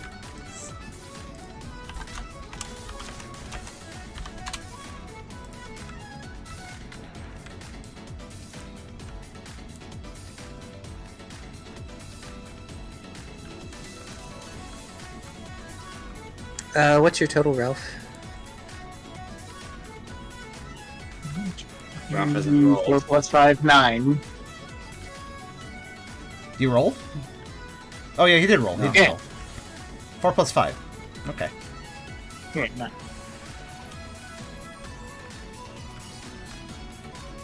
It's a very Wow. spaced out 9. I was so fastly... I was leaps and bounds faster than all of you. Yeah. Well, of course, battle. Of course you'd be faster. Turn it down just a tad.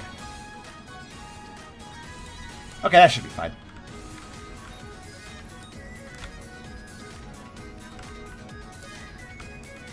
All right then.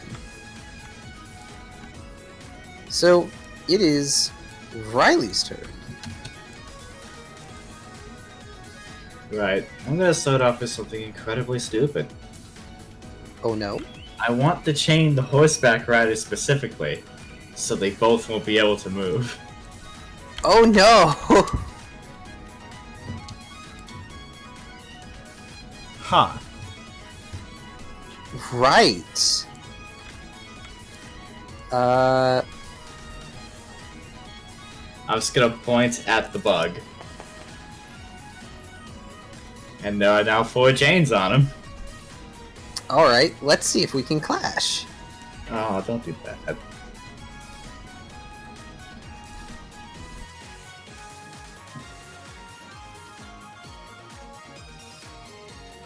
What will he clash with? It was inspired by the stasis room, thanks, Kyrio.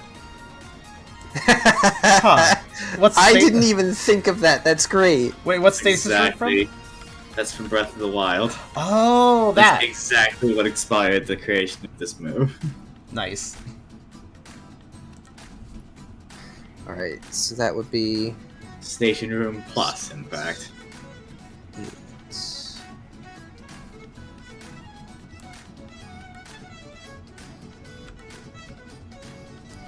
Oh my god. Oh. Wow, just barely. Ah. So, as the chains burst up to wrap around him, Cheval whirls in place on the saddle and shatters them and sends bits of the hardened aura back at you. Ooh. Go ahead and take 1 damage. Well, he has to roll to see if it hit him, too. Maybe I'll at least get one. No, he doesn't. Why not? His unique ability. Oh, god damn it. Oh. This is why I can't have nice things. What? Can I ask what the ability is? Sure, I will read it out for you all. Chevalier. Anytime Sir Cheval would clash with another Pokemon, or they him, he does not receive any damage from it. Regardless of the outcome, the opponent takes 1 damage from attempting to clash with his experienced jouster. Huh. Great. Alright. Clash this, you lance-wielding piece of shit. I'm gonna use Screech. You can't clash that, that's not fair. Yeah, clash sound, you son of a bitch.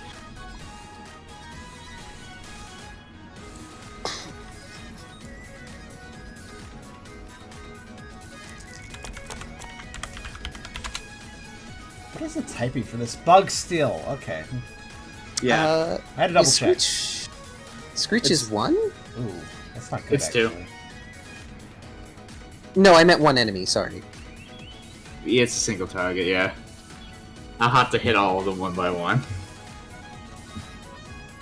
Ah, yes, that's what I thought. Wait a minute, what?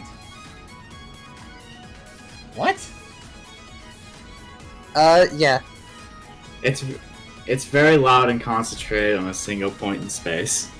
No, I'm not confused with that. It also makes sense, because you did the snap, right? Yeah, I do the snap. Yeah. I'm confused about something. What is Steel types and Dark types interactions again? Normal? Okay. Yeah, I don't think there's anything. So, I didn't realize this, but Gen 2 to 5... Yeah, I was correct. They take half damage for Dark types. After Gen 5, they don't. So that threw me off a little bit. Alright then. You screech, and he doesn't even flinch, but you get the feeling that it worked. Alright. And before he has the chance to look stoic, I'm going to use Blaze Kick on him. High flying kick! I'd like to point out that Evascular is 4 times weak to fire. I'm aware of this, yes. Yep, double weakness. Alright, so...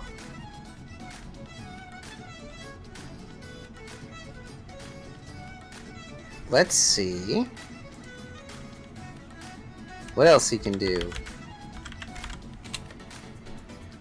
Mage Slash is also still the coast. Yeah. Hang on, I need to look at a move.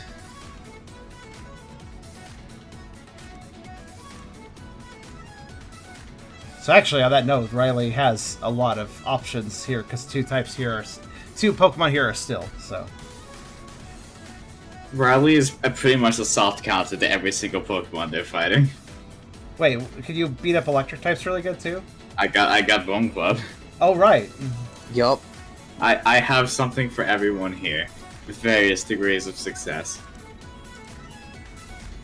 melee fighting type moves aren't great against the Alright. bug, but against the ghost dude, if I foresight him, I can hit him for bonus damage, so...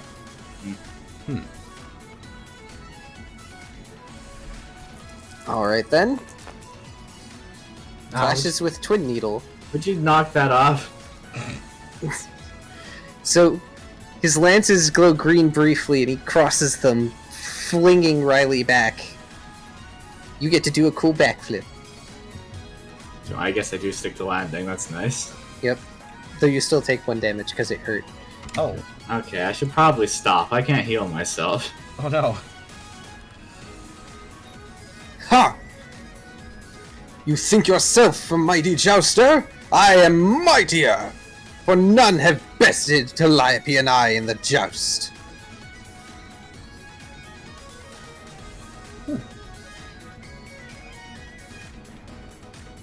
Can I prep a move for should they do something?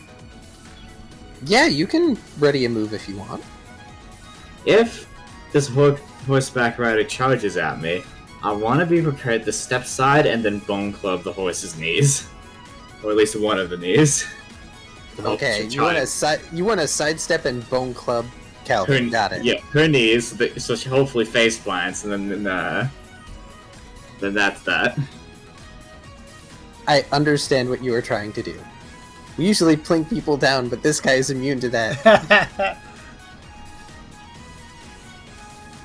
Working on it.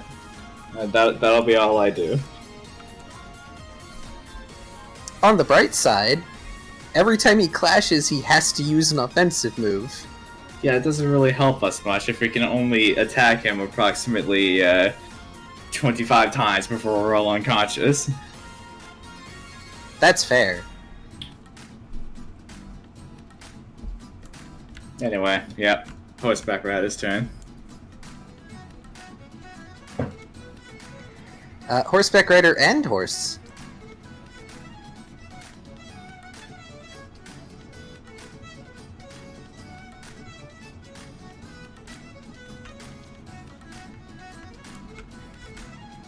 So, lightning builds up as Calvin decides they're going to charge Ralph. Well, there goes my plan. Well, maybe not. Give it a minute. Oh, I thought you were like that one against me. I don't know.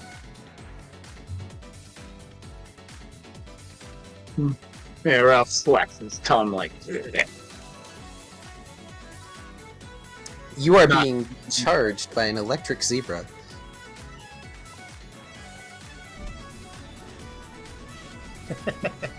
That's what the dice are. So that's what we call RNG privilege. Are you just taking the damage? Yeah, I'm just gonna tank it.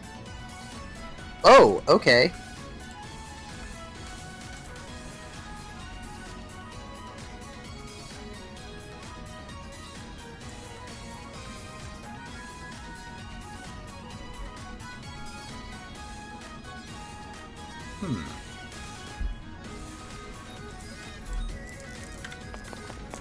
Good luck. 3 electric damage as the Zebstrika wild charges right past you. Oof, wild charge. If I recall, that's a pretty rough one.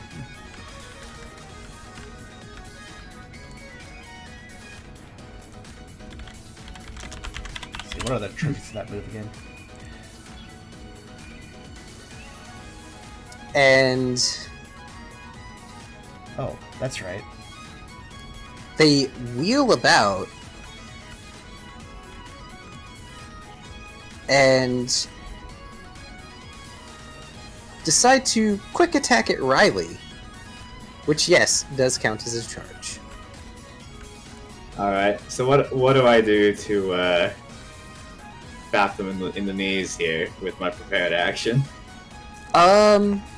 Let's make it work like a clash. And I understand the way his ability works, I'm just saying for dice roll purposes. Right. Also, it's against the one who doesn't have the anti-clash ability. I was gonna say, they may be a unit, but I don't think the anti-clash applies in this situation. Yes. Well, I don't have a great number of dice for clashing, so this is going to not work. I've put no points into they clashing. Could be all good. No. Worth a shot. Something, you have a will point and roll me another die. Because I said so. Okay. And also because it's a ground. Does that help? It's still 2. Might help a bit. Yeah, but if you spend a will, it's 3, which is meeting it. Okay, if you want to spend the will. I'll spend the will, sure. That's 1 heal. That's 1 heal gone, guys. You say... I like how he just treats his wills an MP meter now at this point. Alright. Go ahead and roll damage.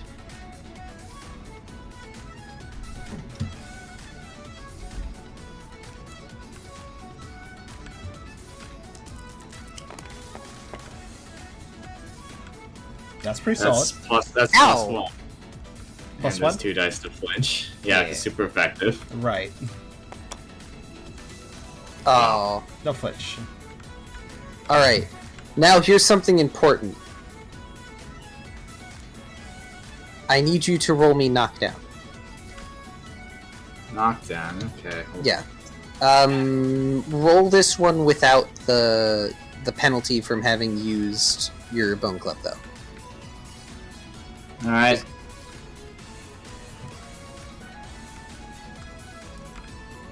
Knockdown is one of my largest number pools here.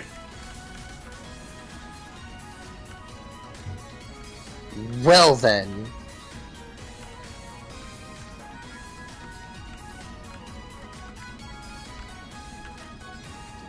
Oh! Okay.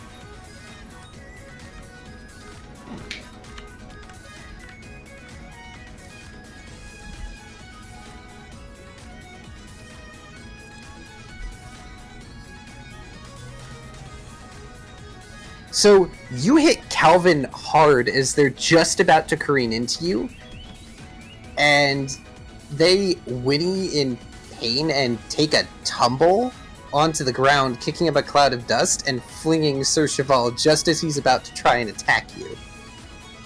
Perfect. Stagger. Ah! Truly, you must be the knave who struck at Uno. Have at you!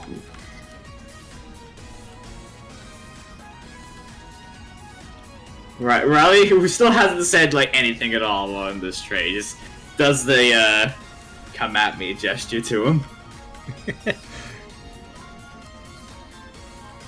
The twin lances of the Escavalier spin as they zoom at you. It's this rapid spin.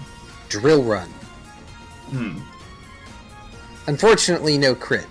It's a high critical move.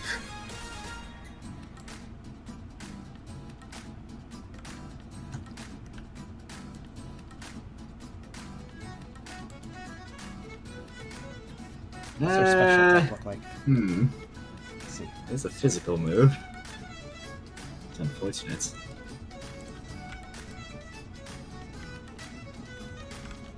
Well, I don't think I have enough dice to dodge this, so... Come at me. Show me the Alright. damage. I also know you have things like reversal encounter. Yeah, so if he hits me, it does bad things for him, so... It does, but I think all he has is physical moves. Interesting, that's still bad for him. If I can I mean, counter against him you, right now- yes! If I can counter him, like, right now, it's definitely gonna do something. So we'll see what happens.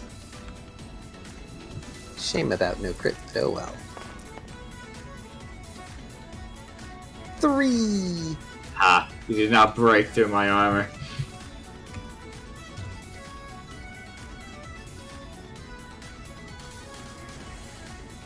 Alright, I think that'll be it for now, for their turn.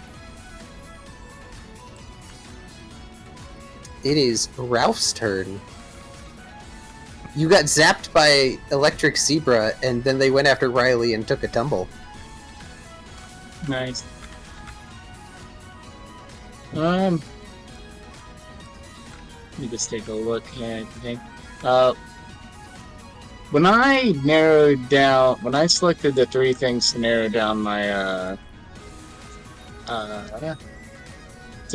my metronome by type, what in ground one of them? I know rock was. You got rock and ice. Rock and ice. You can also do physical, special, or support. Yeah.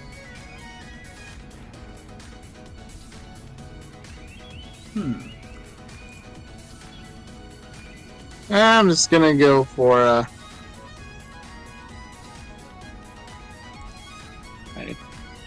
yeah, the master himself hasn't really engaged us yet. I'm gonna go after him with a nice body slam. It's a ghost. Oh, I can't body slam him because he's ghost. He's a ghost. But you have Odor Sleuth. You do have Odor Yeah. Sleuth. You could use that. For I can Odor Sleuth for insight, survival, or alert. This is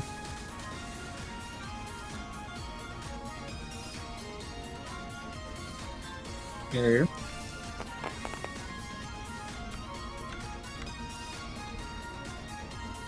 I can get his scent. Now I can body slam Yes. with a dex fight brawl. Yep, at a -2. Fine. Yep, at a -2. Stab is damage. Not, yeah.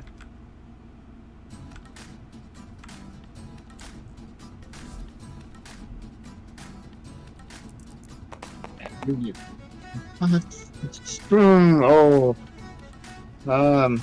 Unfortunate. Oh.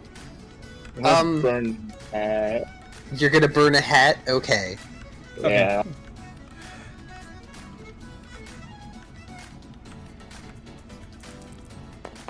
That would have been That's embarrassing. more like it. That is much better. So is that 3 plus stab? Well, that's accuracy. Oh, that's accuracy. Okay, right.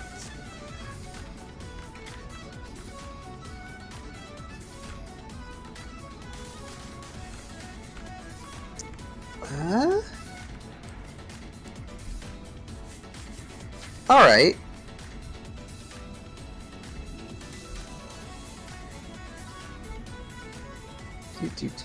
Let's...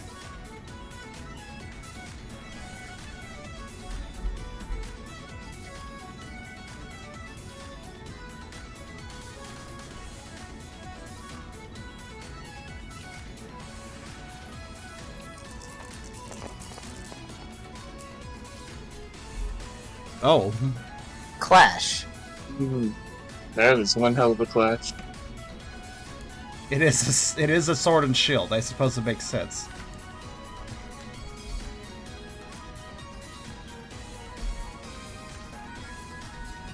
If anything's equipped to clash, it's probably the thing with a shield. He clashes you with Sacred Sword. That attack animation was neat. Liked it. Alright, so, Belly versus Sacred Sword. And now he has to roll if he takes damage, but you do take a damage for that. Because unfortunately he's not immune. He does not take a damage. I imagine Sir Arcade parries with his shield, and then swings around with a slice using his blade body. Oh, coming for an old man, are you? Well played. Testing my mettle against the master. Then you will find I am not wanting when it comes to ore.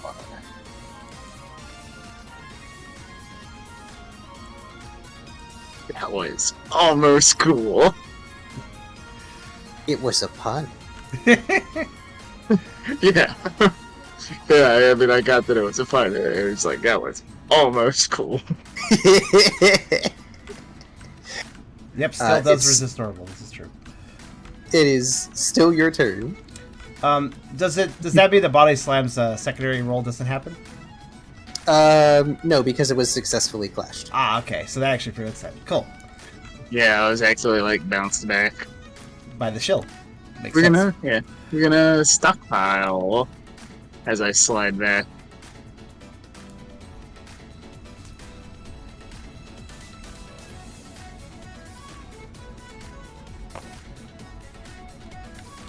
Also, Ralph takes 2 damage because fighting versus normal. That is a point. Does he take more damage? Is Sacred Sword a fighting move? I don't yes. know. But I don't think Clash works that way, unfortunately. But it doesn't apply to Clash? Okay. Yeah. I don't think it applies to Clash. I can figure that out later. The quick read for Clash that I have pinned that someone was nice enough to leave in the Pokerole Discord ages ago says nothing about type advantage. So I guess it's DM call, so I'm thankful. Zero states otherwise, but it could be either or. Oh, it's still affected by the super effective and not very effective. This is correct. To be fair, we are working off of 1.0 more or less, so we can always take liberties. But if it says something in 1.0, I do care about that more than if it says it in a later version. Yeah, so, okay.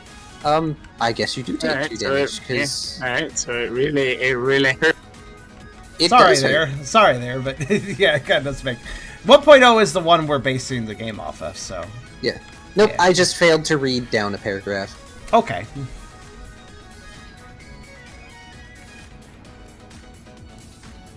It is worth noting, though, that can be used to our favor as well. Consider. And I believe I'll hold action. Okay. Which makes it Tucker's turn. Okay.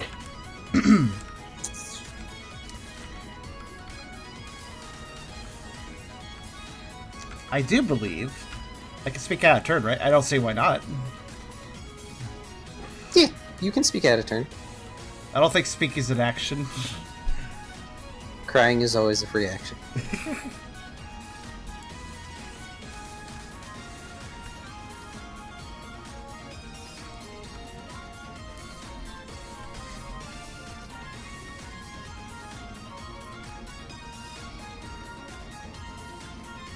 Team, we have to play this like the Pangoro fight, Brooke says. We're not going to get far acting alone.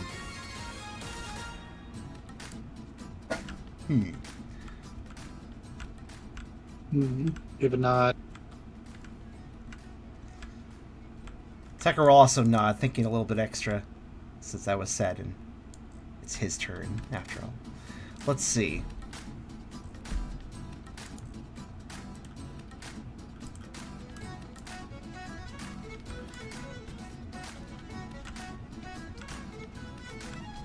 Alright, who's next in our turn order, actually? You! Okay. I mean, after me. Oh, Brooke. Surricate goes last. Trying to think about Brooke's moves for a second on that subject matter. I don't think Brooke has anything particularly effective on any of them. Right? Well... Ghost Steel means weak to water. And Crunch. Yes, Bug Steel also Wait, weak to water. Ghost Steel weak to water? Wait. Yeah, What? Steel's weak to water. What? It is? Hold on. What? Oh. That's weird. Because Bulbapedia says otherwise. Bulbapedia be wrong. Still resists water. It does. No, it doesn't. Still does not resist. You're both wrong. Still is only weak to fighting, fire, and ground. It does not resist water.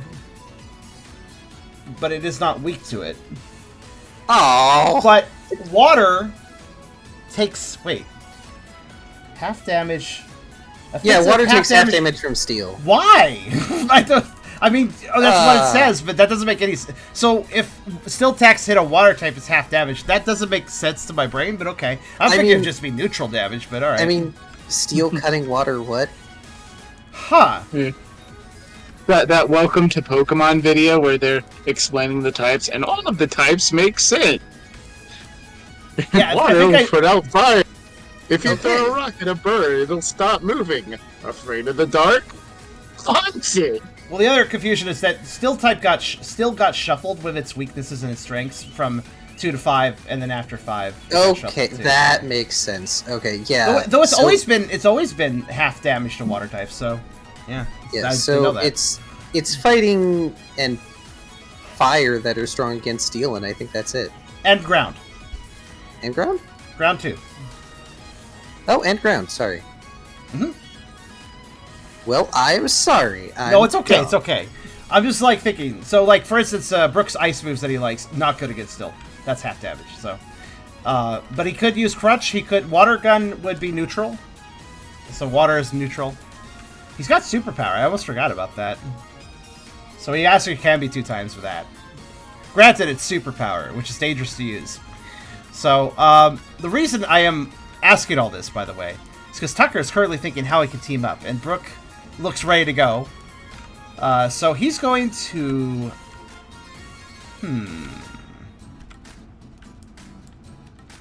Superpower would be neutral, would it? Oh, Ghost! Good point.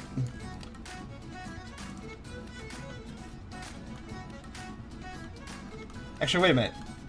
What happens... Okay, pause for a second. I just need to ask. What happens if you're fighting a Pokemon where they're immune to your attack, but also super effective... your attack's super effective against weather types, and immune to their other type? Ghost immunity normally takes precedence, but Odor Sleuth has been used. Okay, I see. So now it's neutral at that point, right? Or is it super effective still? It would be super effective. It would be super effective now. Okay. That's a very interesting situation. Sorry, I had to ask about it. Okay. Tucker will give a nod to Brooke and...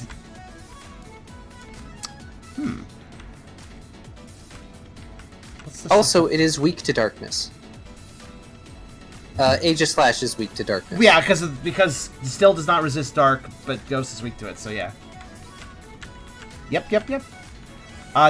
Tucker will follow... Tucker will ready a move, I think.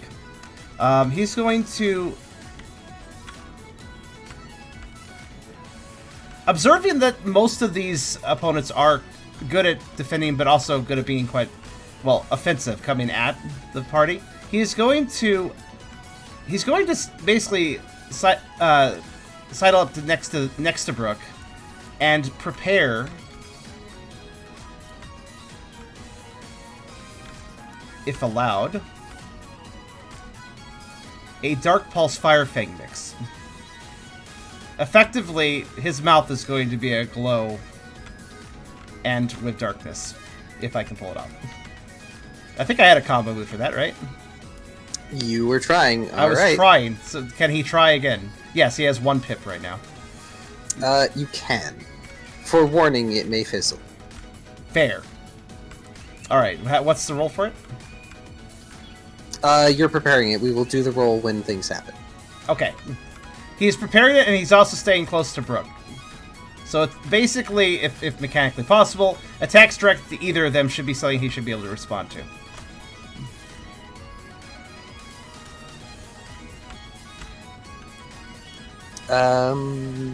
Is it now Brooke's turn?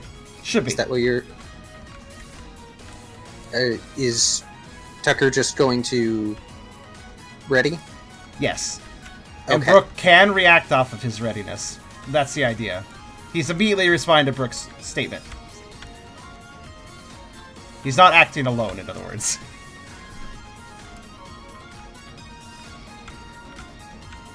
So mechanically what that means, Kyrio, is that Brooke can utilize him if needed.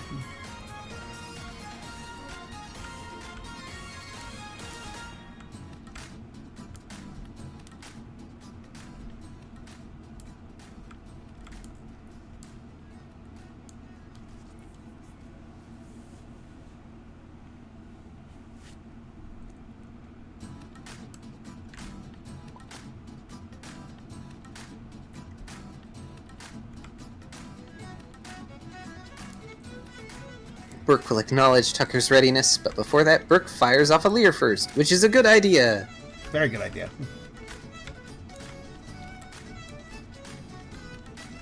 And yes, I realize the danger of trying to use something that hasn't been trained, but consider what I am trying to use, and you'll understand.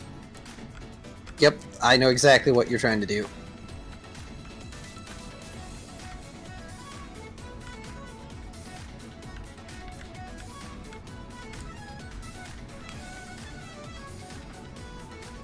Let's see.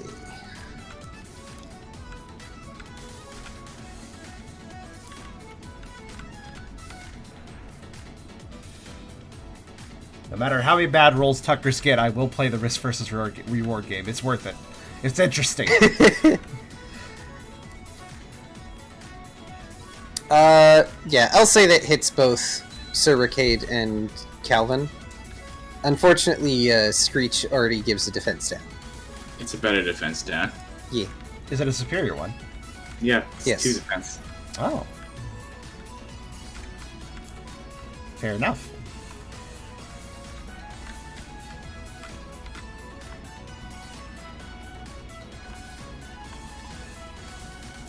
Brooke will coordinate with Tucker and attempt a crunch at the same time on Ricade. Okay. Tucker will basically be bounding at whatever target Brooke also starts moving towards. He'll react as quickly as possible. Alright. Go ahead and roll your accuracy, Brooke. Tucker, I need you to roll Dex Fight Brawl -3. Okay. That is fair. Yeah, you haven't done anything else, so it's just No. the -3. It's just a that's why he basically was skipping his turn for this somewhat risky action. Okay. -3, that would be that. Brooke got a 3. What does Tucker get? A 3. Okay, sync. In sync.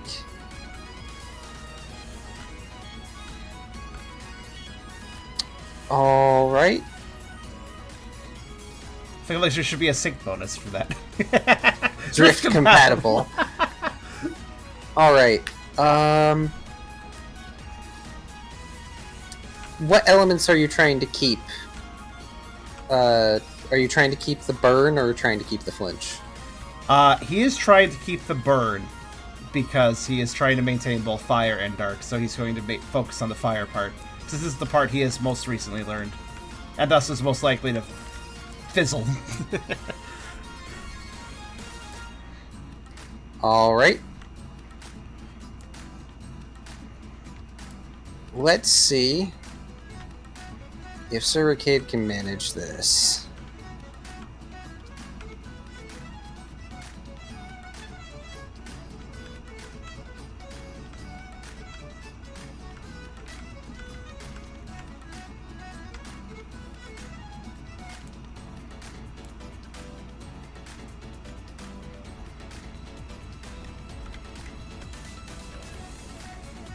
Okay, so let's do that.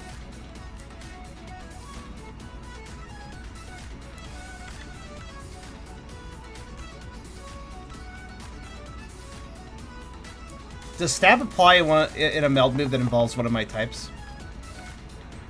It would normally. Oh, okay. I'm not even gonna bother trying to roll for a second clash. Holy shit. I was wondering if he could. Hits the team. Well, he was going to try and clash both, but as he tries to use one move to meet you head on, that doesn't work so well for Sir Ricade. Perhaps All it's right. hard. It's hard to shield 2 targets at once rather than 1.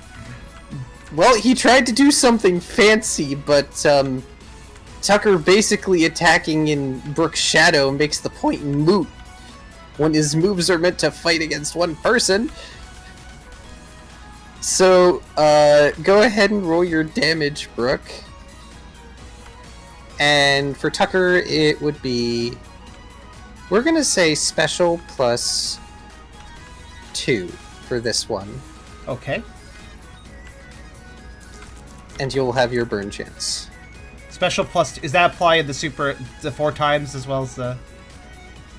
Yeah, Damage increase afterwards. Okay. Yeah, it's the flat damage increase. All right. Couldn't remember. So And that's stab? 2, 3. Yeah. So special +2 +1 for stab, or Yes. okay. Also, I have it down on my special. That was from. I think that's not from this battle. Let me get rid of that. Yeah, I was All right. wondering about that. I don't think that's from here. All right. Okay. So special +2 +1 is 6.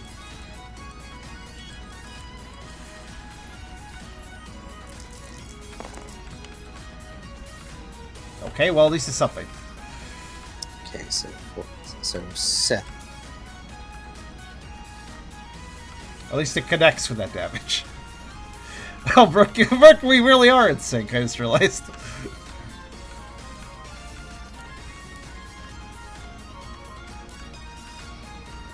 But hey, Oh, 4 goodness. times at least. Ones don't cancel damage rolls, right? Oh wait, he's right. We both got 2. Yeah, you both got 2. I'm taking it into account. And then 4 times for him, for me, 2 times for him. Or whatever that applies. So I imagine Brooke goes low and Tucker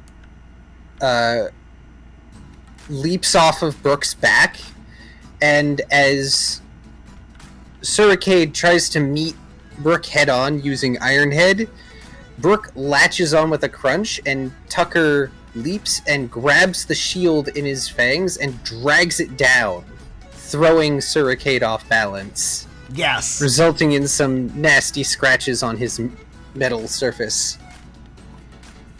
Yes, absolutely what I think happened. Basically, just throw that shield out of the equation. Y'all are lucky he wasn't in shield mode, otherwise it would have still been Plink. All the more reason to attack now. Saitama's sword bite. So let's see. Do we get roll chances too? Yes. Okay. That's pretty badass. I like that. Let's start with Brooks then. Brooke got it! But his defense is already down. Oh, that's true. But he's still... flinch! He was... Wait, was that Flinch! roll flinch? Okay. Fair enough. Yes, because Razor Fang. You can't forget Razor Fang. Okay, roll for your burn. Alright. Burn, That's burn, 2. burn, burn, burn. Do the burn. Nope. That's okay. No burn. Okay. Still, well done. Do I get a pip for successfully using it this one time? Yes. Okay. Is Brooke going to do anything else now that you have the sword at your mercy?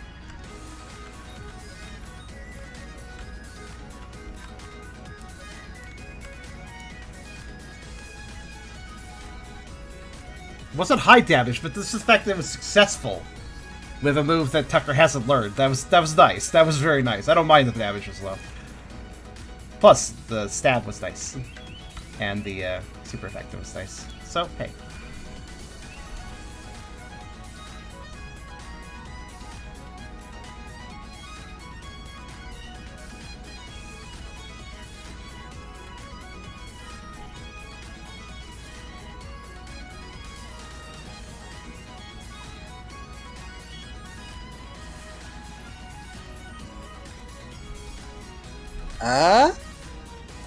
Let's see. I think there's a thing for that. Oh.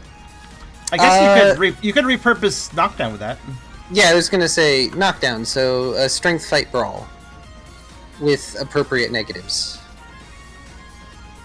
Which I think is -4 now?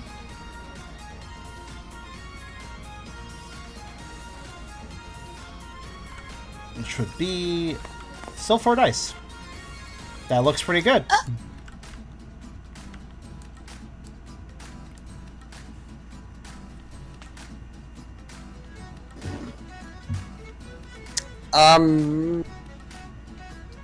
Yeah, he can't evade. So, Brooke twists and, almost like how Brooke threw the glalie, throws the dang sword and they go frisbeeing into the wall of the Gallantry. Nice. I would hope that Tucker let go at that point. Yeah, Tucker more or less threw the shield out of the way, then with that momentum hopped off, effectively. You've negated his turn because he has to spend his turn getting out of the wall. Nice. I don't think that did a heavy amount of damage to him, but definitely showed him something. Well, technically, hold on. Let's see something. Oh, wow, knockdown is strength plus 0. I was going to say, so... knockdown still does damage. It's not high damage, but... Yeah, so, I mean, you can roll strength. It'll be plank regardless, I think, but...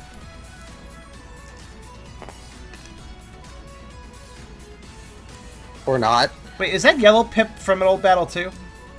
On your strength? No, that's from something else. Oh, that's your belt. That's from the belt. What did you roll? 4 strength then, not 3? Yeah. He rolled 3. There it is! Well, your necklace. You have a necklace. That's better. Plank is better than nothing. Yes. Hey, Riley. Yeah, what's up? Unless Brooke has something else they want to do, it's the top of the round. Oh, Sir K's not gonna do anything. He has to spend the rest of his turn getting out of the wall. Ah, stupid. Did you catch what happened? I can read. Yeah, I Yeah, he got. paying attention. I wonder how deep he got in the wall with that throw. It's a shame I can't chain him while he's still on the wall. Well, I mean, he pulls himself out. He uses his turn to do so, but Yeah, still. it's a shame I can't chain him while he's still on the wall. Just place kick the handle and just stick him in there so deep he can't get out for a while. Oh no, insult to injury. Speaking of people distressing situations, though, how's the horse doing? Are they picked themselves up? They have basically spun on their side and brought themselves back up, but they are favoring the leg that you hit. Hmm. Oh, I'll let them walk a little bit. They're clearly having trouble with that. Alright, I'll try and chain the sword while it's over there.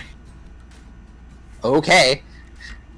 Over there and out of the way. How much of a run is that? I guess it doesn't matter for somebody who can use quick attack to really speed themselves up, though. Alright, sword.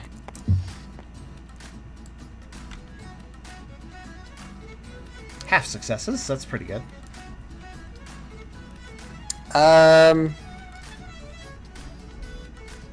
You know what? I'm gonna just rule that he's not doing anything. He's too busy pulling himself out of the wall. Cool. I would imagine He could stay there for a little bit. We'll worry about the other ones. Oh, okay. Sorry. Yeah, you just hang out over there while we take care of your friends, yeah? I will use counter now on the jouster. Throw him into the wall, embedding him, and then just chain him down as well while he's there. Goodness me. Yeah, this is bullying at this point. Wow. Well, it's What is that? What is that spread? That is a Satan success, as it's called. Thank you, Satan. Oh, okay then. What is that? That's so bad. Yeah. Yeah, well then. I wish that 3 was also a 1, because then it would really be like just the Satan spread. Like just evil 1s and evil 6s.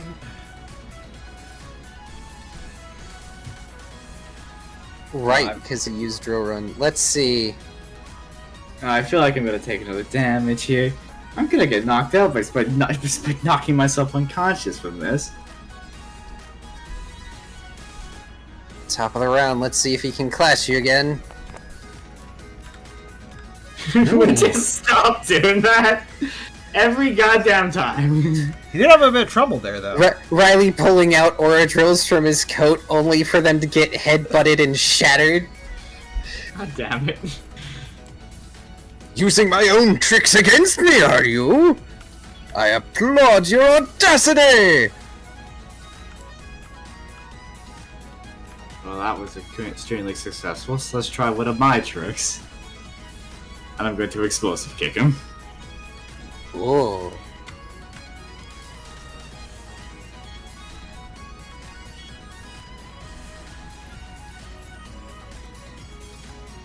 Alright. How many doodads do I roll for explosive kick? It's Blaze Kick and Force Palm, yes. Yeah. You wanted to keep the paralysis from Force Palm from it, didn't you? I wanted it to be like a status effect beatdown on top of just really hurting. So yes, I think I could choose whether it was paralysis or burn inflicted. Right, because it's not mastered yet, you haven't set it. Mm-hmm. I believe it is Dex Fight Brawl -2? Okay.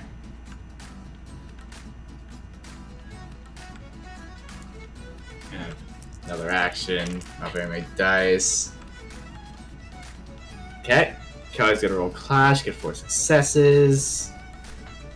Now I got It doesn't help he has ludicrous amounts of Clash. I'll go slink away with my 1 remaining health. You know what?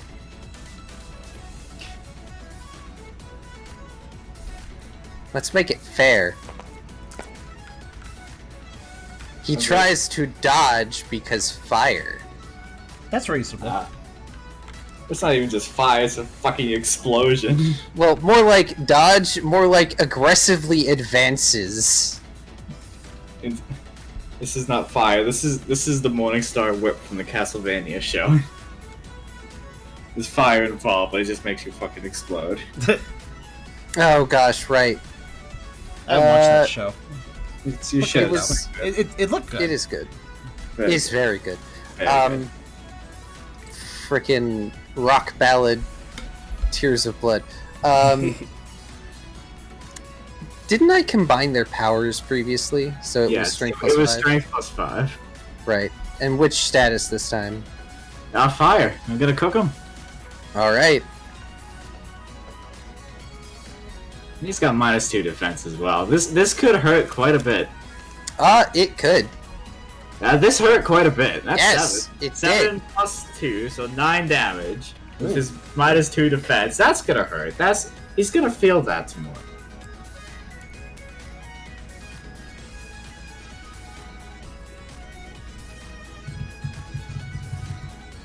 Go ahead and roll for burn. 3 dice. No, 2 dice. Yeah, two dice for burn. As you swing your kick, it impacts and bursts as he tries to duck through it, sending him reeling back, bits and pieces of extra armor flying off, his cape now set ablaze. Alas, no burn. And he's obviously still standing, so that'll be it for my turn.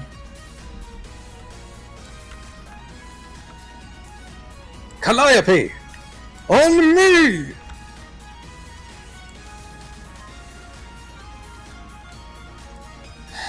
I keep telling you my name is Calvin!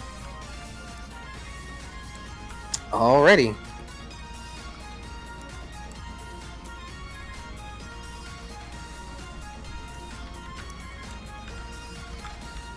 Now, does this move have recoil to somebody? I don't know what they mean by that, but... So, there's a reason recoil doesn't matter for the horse. Okay.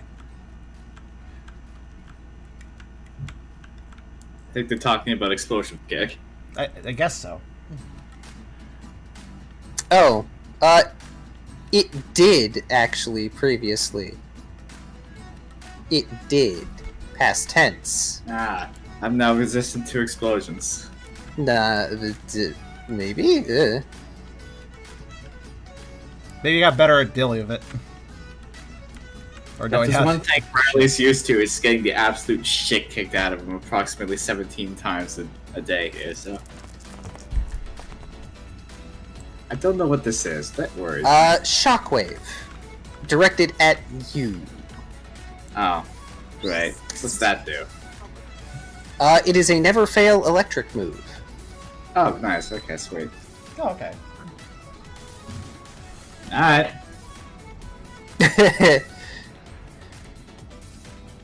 Alright. Hit me with your best shot. Is this a special attack? Yes. Alright. Oh shoot, I forgot the +2 critical.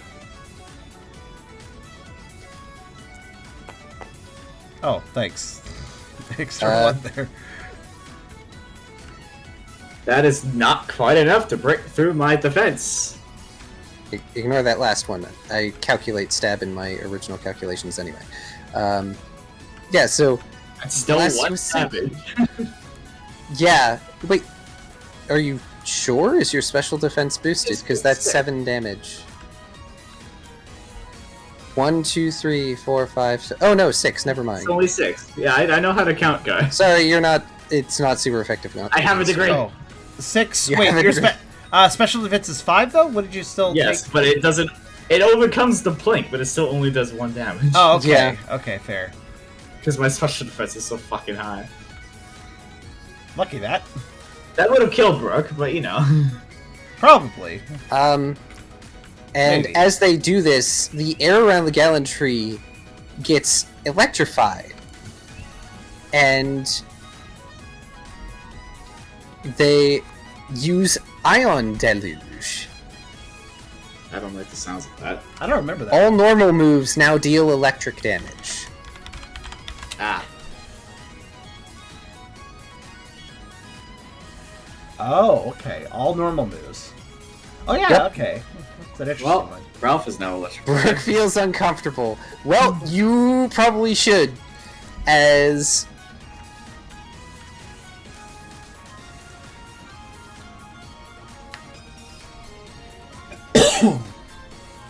as Kelvin rushes past Sir Cheval to pick them up, and wreathes themselves in lightning coming right at you. Well, goodbye, Brooke. Top of the round, so dodging is viable.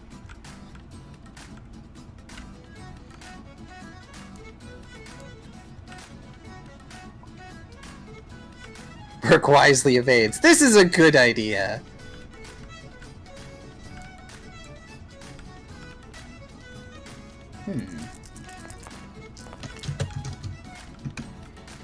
Oh! Fudge is delicious. Not that much. Why is it every time I use an electric move on Brooke? Why? Because okay. I mean, are you sure Brooke Wait. doesn't have lightning rod? Wait. Thought. I never said that Tucker got away from Brooke. Do you want to cover an ally? I'm thinking I might. Can Not I? even big enough to cover all of Brooke. You only cover not even half of Does Brooke. let me ask. It's a physical rush attack, right? Correct. Then it's a physical electric contact sort of thing. He can Yes. cover this if he interrupts it. Okay. Yes. Okay, he's going to do it. Alright, you're expending an action to cover and take the hit. Yes. I don't know what this mechanically defines because this card is useless. See the manual. It is useless. Well, on the bright side, it's only 3 damage. Oh, Plink then. For Tucker then. Yes. Okay, Tucker, being close anyways, will just leap in front of Brooke for this one. Knowing that he can handle it better, probably. If Tucker gets paralyzed, he gets a boost. This is true. I don't know if this move paralyzes. I'm not actually really sure.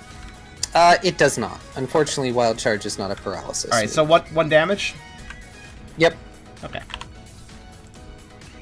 Tucker, being ready to guard anyways, does take a bit of an oof to that. How's the impact? How's the impact?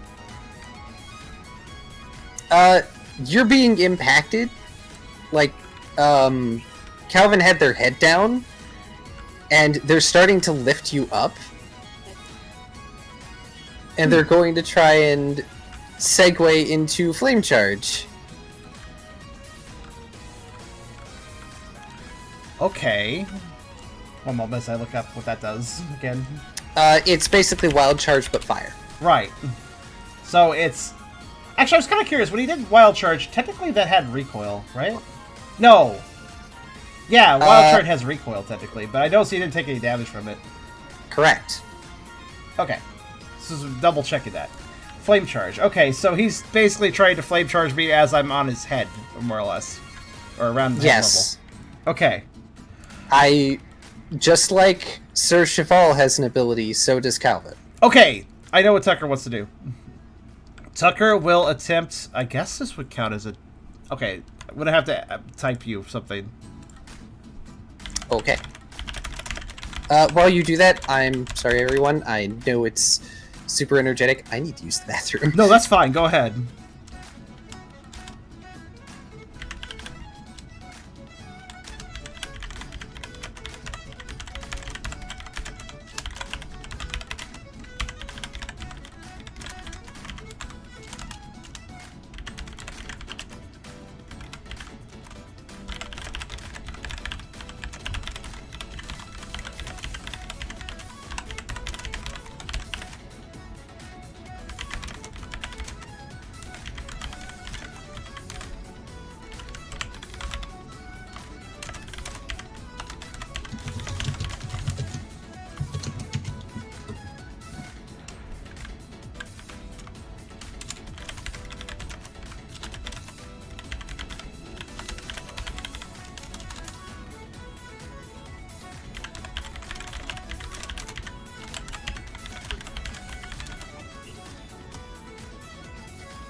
Alright, there we go.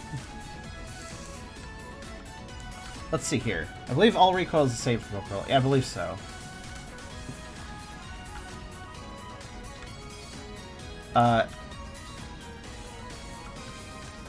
Quick Feet only cancels out paralysis. So Quick Feet, I'll show it off here.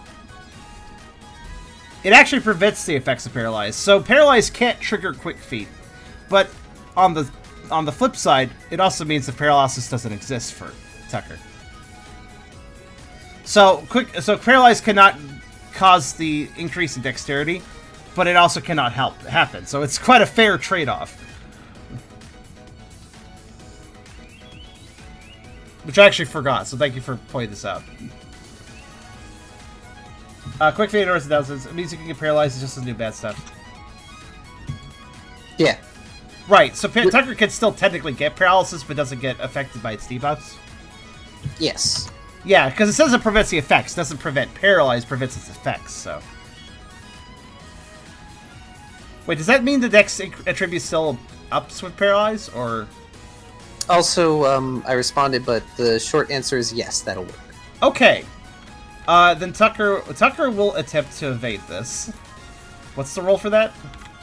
Dex fight evasion. Right. Yeah, that's right. I wrote down. Okay. Minus. It's up to you, honestly, at this point. -2, isn't it? Because you've only done one thing. He's done a meld move that worked out, so it's up to you. Oh, okay. I'm sorry. It would be. Oh wait, top of the round. Hold on. Yeah, top of the round. So you've only done one thing. You've done cover. So yeah, cover. -2. -2. Okay. Dex fight evade. All right. Let's see what... I'll roll it first and then express. Alright, so that is going to be... Yeah, okay, just 6. 6. There we go. Come on, dice. Right. Yeah, I'll take it. Yeah. Is that good? Go ahead and describe what you've done. Okay, so Tucker... Since Tucker is effectively being lifted up by the horse's head thanks to the positioning of the previous attack, the horse is essentially charging him while Tucker is at about level with the horse's head. So Or zebra's head, rather. They're not horses, technically. I always mix that up. But yeah, so Tucker's active evasion, given the positioning, is to basically grip his forepaws at the top of Calvin's head and just fucking leap over that head, over that charge, and land onto Calvin's saddle. Excellent, which puts you right next to a certain Sir Cheval. Yes. An awkward position, but it dodged the attack. For now. Mm-hmm.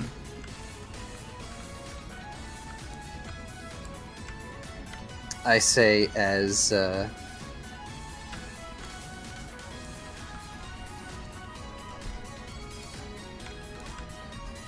Let's see, what's he got? Do.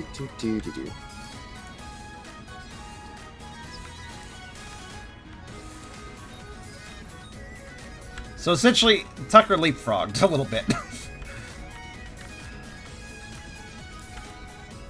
Prime Firefang chat's true, but I do believe with how they work as a unit, Cheval will be responding. Indeed. He responds with Fell Stinger, and wow, the dice have turned against me. Okay. Oh, wait, hold on. Let me. There's a lot of moves I have to be like, oh, I don't remember how this move works. If you faint, he becomes stronger. Oh. Oh, that's a weird one. Oh, that's a weird one. I wonder if does that apply with switching in the actual games? Or does it have to stay in one unswitched out? It would have to stay out. Okay. I think. Huh. Oh, and its power increased it to 50, so it used to be weaker. Huh. Well, okay, that's not a good one. So, alright, Tucker will... I guess he'll try to evade that, too. I mean, considering the dice have turned against me in my time of need. Let's see, that's -4, so that would be... -4, right? Yes. That's still 4 dice. Yeah, that's what's going to happen then. Come on, I just need one of these to land nicely. I'll fucking take that! Well, it's a little awkward for him to get you in the saddle, so... We're both too close to each other for comfort, so I'm assuming the Fell Stinger was a somewhat awkwardly close-range jab that Tucker just simply leaned the fuck out of the way of.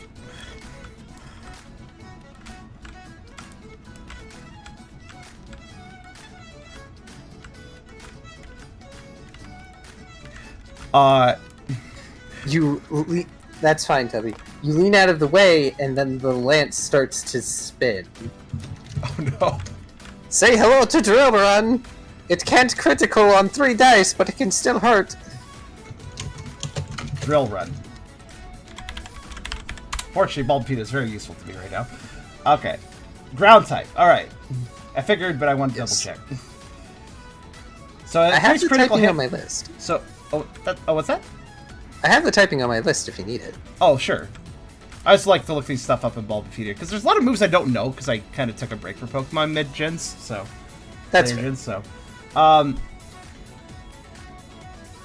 but yeah, okay, oh boy, I'm thinking. Hold on.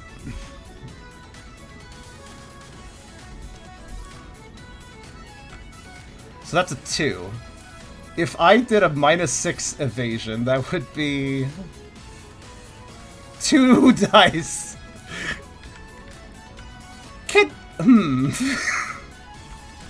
I mean, there's a chance.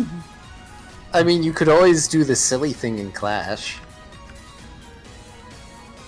But I think that would be even worse. What was that thing you said? You said something about how it can't critical with 2 dice? Yeah, Drill Run is a high critical move, which means at the current dice pool it can't crit. Okay. Because I was only able to roll 3. And the bags are separate too, so there's no bag tricks that can be done either. Because we don't have our inventories, keep that in mind. Yup. Alright.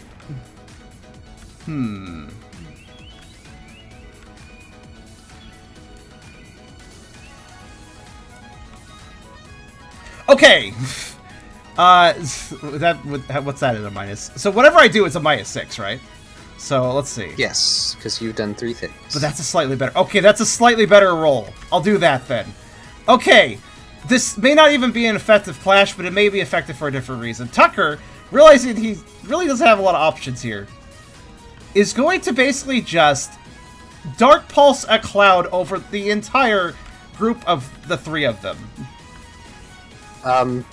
So you're clashing, which is, for Dark Pulse, that would be Special Fight Clash. That would be worse than evading. Oh, would it be? Oh, shit, you're Yes. right. Oh, yeah, because I know there's no clash.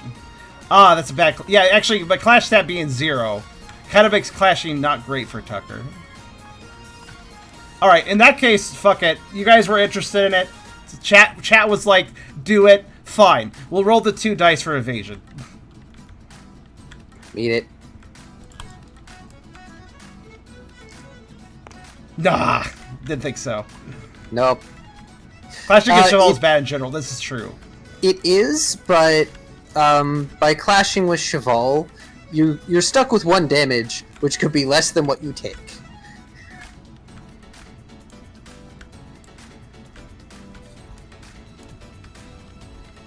All right. So, but is that so? What damage is that then? Let's see. Ah! 5. It's a physical move. I don't. Is there any stab going on? Oh, there's stab going on. No, there's no stab going on. No, there's no super effect. And there's no super effective. So that's 2 damage then. Could be worse. Alright, let's see what he does with his last move. Tucker Hey! yelps as that actually does. I feel like it doesn't fully connect, but he definitely gets hit by the side of that cutting drill. Yep, you get hit by the side of the cutting drill and knocked off of Calvin. Oof. Which is, so basically, 1 damage from the drill, 1 damage from being knocked off. And Sir Cheval lets out a rallying cry for Swords Dance. He now stronger.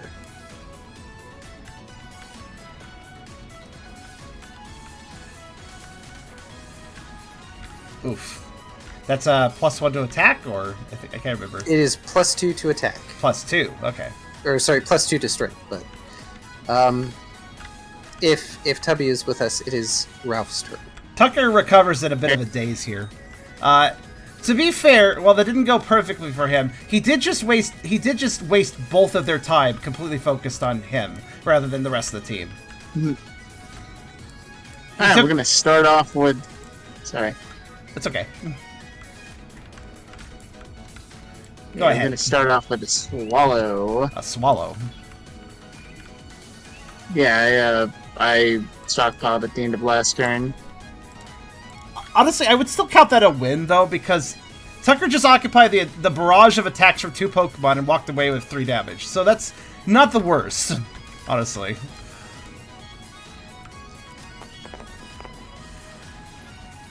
And he did achieve his goal of keeping Brooke out of the carb, so... Alright, so that's a swallow. That's enough to do it. Also, good choice, by the way.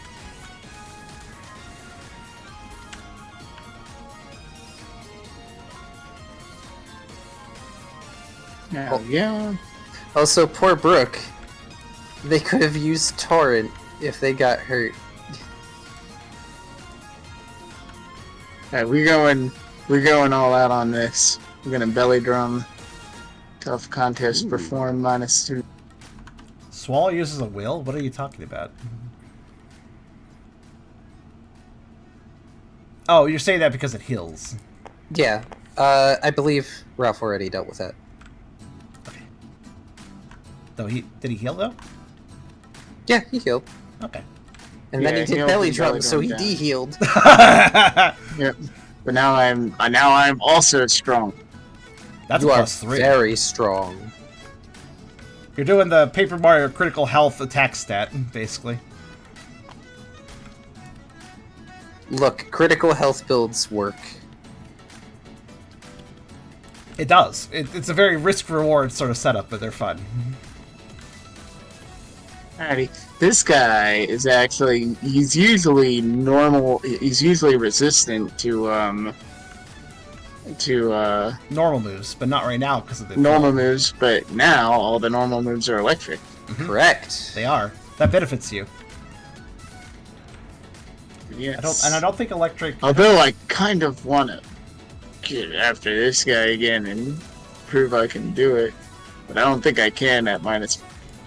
I think electric is neutral damage against all of them now, unless electric resists electric. Does it? Alrighty, yeah, body slam Oh, it the does. rider there. Okay.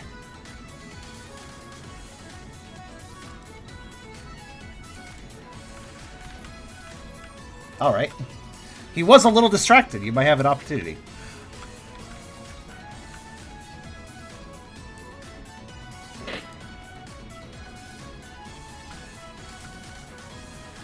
Oh, I have an important positional question. If you don't mind for a second.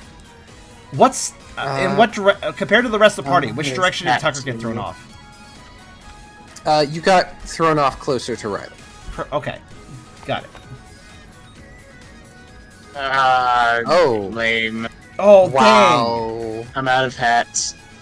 What did you try using again? That was body slam. Oh.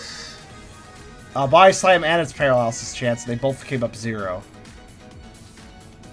No, I used my last hat. Oh, right. That you was had 2 hats. accuracy twice. Oh, that was lucky hat failing you. Oh, wow. That's mean.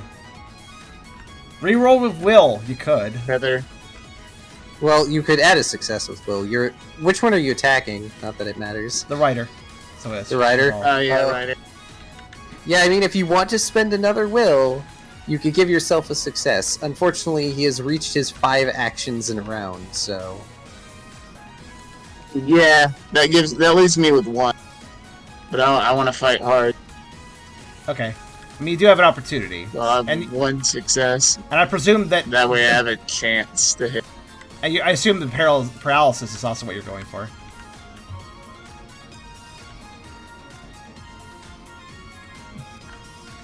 Well, I mean, I imagine that only gives a 1 to the accuracy. Yeah, Can he dodge or will he is not will able to he dodge at the dodge? moment. I would normally probably try to pull shenanigans with, since he's riding, allowing Calvin to dodge, but Calvin trying to dodge is next to meaningless. So I mean- go ahead. I really just feel like Tucker distracted the both of them for a bit. Strength plus 3 plus 4. Actually, the move itself is electric, right? Like it's treated as. I assume you still get stabbed. Yeah, that's where I was going with it. It just deals electric damage. Yeah, it doesn't change the type of the move, technically, so, yeah. It changes the results of the damage. People can be free to correct me later. I don't know. It's hard to say, but I think it's fine that way. Oh gosh, so many dice. That's pretty good. As I'm like panting.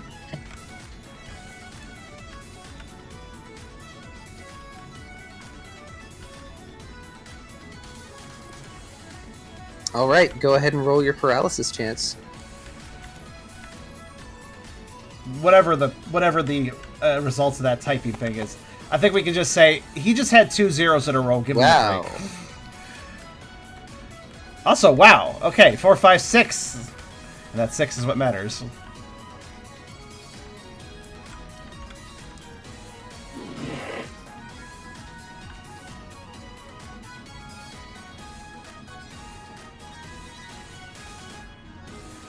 Well then, as you slam into Sir Cheval with a clang before bouncing off, briefly disorienting the knight. Also, Suricate is kind of just resigned himself to his fate currently in the background. He's like, oh, well, I guess I'm here now. Poor old man. This is his life now. As I slowly crush the life out of him with chains.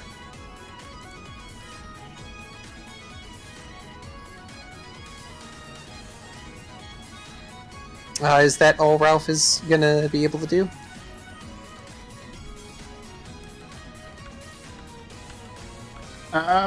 Did we agree on a three move limit? No, it's just that I found out at one point that the penalty can't go higher than -10. Huh. Which at that point, like at least at the level you guys are at, and where a lot of bosses at the level of these guys are, it doesn't matter. Because after 5 actions, it basically becomes, oh, I have no dice.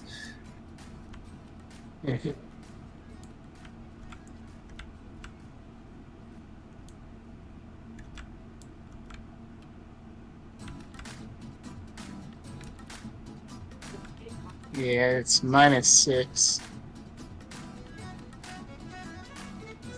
You used I could swallow, belly do- drum, body slam.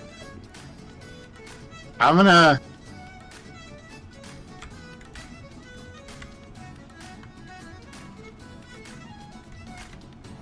This guy's still in the wall, so he's.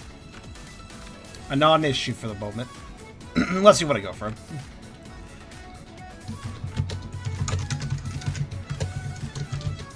But I don't know if I think Sir... thanks Well, actually, no. That's dishonorable. So I'm gonna see if I can free him from the wall. He's wrapped in chains. He can't move. Like, you can't move him either. He's frozen. Yeah, he is bound in place. He's bound in place already. You'd have to knock me Stop. unconscious first. Or break the chains. And don't break my chains, or knock me unconscious. Yeah, I can't swallow again, though, because I didn't rest. But probably I could stockpile again. Yeah, it's a new turn. You can always stockpile. Yeah, I can stockpile again. Special. Spirit. Great. Specifying channel.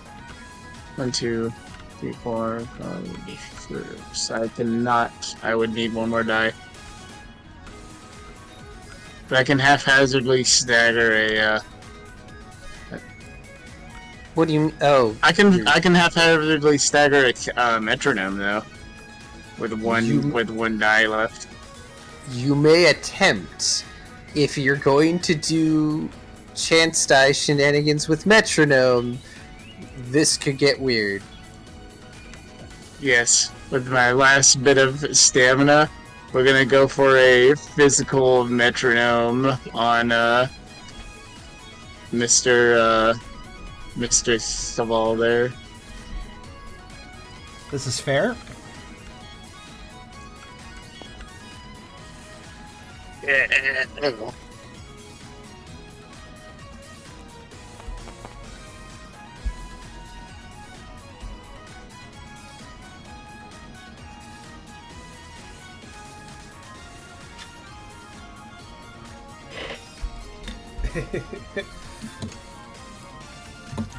That's a lot of 4s.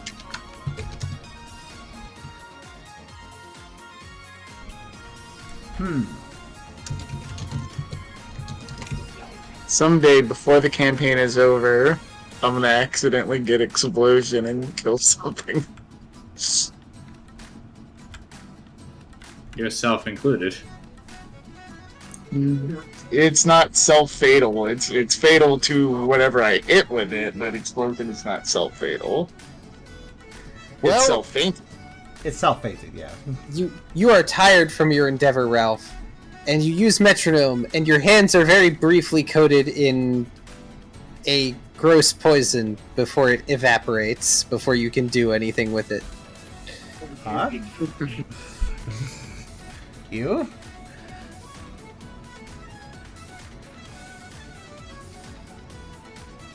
Yep, that'll be my turn.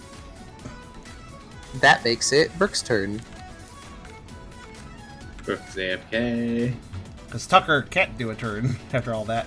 But yeah, he's AFK for right now. Oh, I see. What was that weird move that didn't do anything? It was going to be cross poison if the accuracy wasn't zeroed. Oh. I mean, I could have let Ralph roll accuracy, but it still probably would have been 1 die. Fair.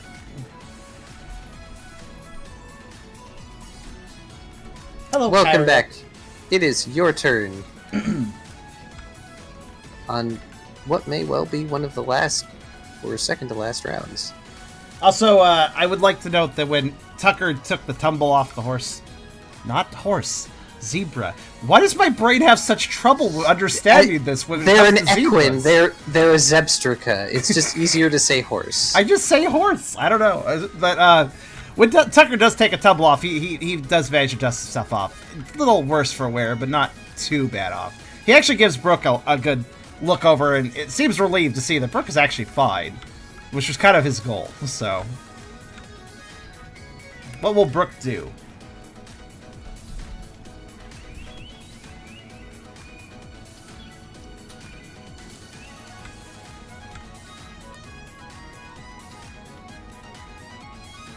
Brooke rolled out of the way with Tucker's Help. help. He glances to his team and will use Leader's Countenance. Excellent.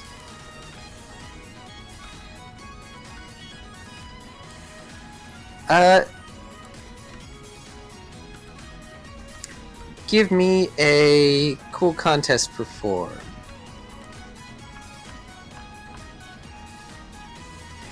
Was my evasion still a used action even though Tucker blocked the attack? No. Tucker used cover.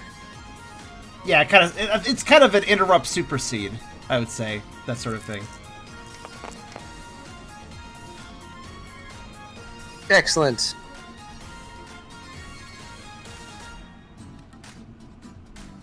Nice. So who are you affecting with Leader's Countenance? Yeah, since it targets one person. Yeah, only affects one target. Or were you trying to bravado? Okay, I thought so. Ah, okay. Fortunately, Regardless, it's roll. the same roll, So it's fine. 2 dice. 2 Excellent. dice, all excellent. Does not work on damage rolls, just works on accuracy. Or, well, I guess things like Clash do, but... Yes, that does include you. You are your own ally, unless you are Riley, in which case you are not always your own ally. I was gonna give myself 2 of the arrow up so I remember that I have this. There we go. Oh no, Calvin. Ice gun.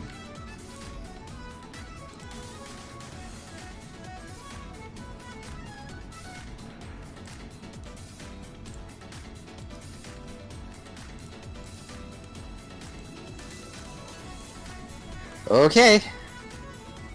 In which case, it's your Dex Fight channel -5. You know, compared to some, like, steel types that have, like, a very complicated offensive and defensive chart when it comes to other types, electric is really small and simple. It has such a small list of things that it gets affected or affects.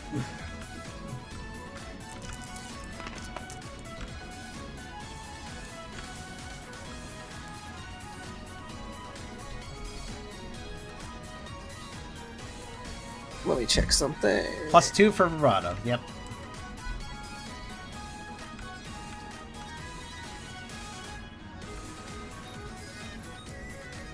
Also, yes, that is true. Ralph's failed move probably wouldn't have done much anyways, because still just completely resists poison. Wow. With their last ounce of energy, Calvin turns and manages to dodge the ice gun. Ah.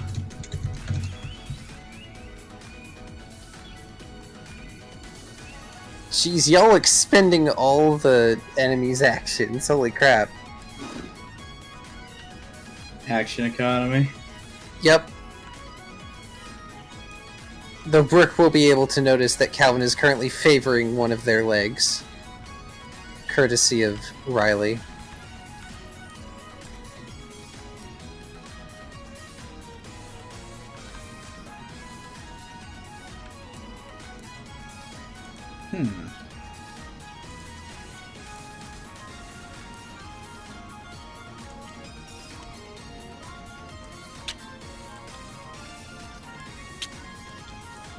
Ice Fang. The Okay. card was. I was fixing it. It was messed up.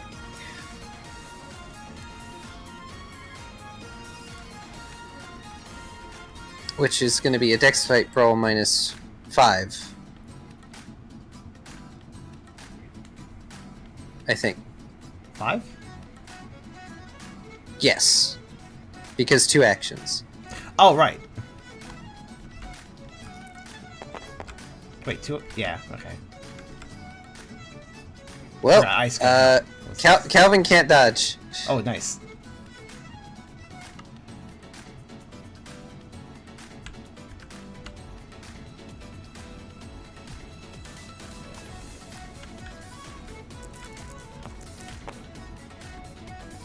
Wow. That's a crit. That's a crit, right? Or is that applied to Yeah. accuracy? Well, that's the damage. Crit is determined by accuracy. Okay, that's what I thought. Okay. Yeah. Would have been a So, crit if it was Brooke, how do you want to finish Calvin as they wheel around and into your bite? Oh, nice. I mean, Calvin could probably have said something snarky, but, you know, I'm gonna let Brooke decide how they're going to knock Calvin out of the fight.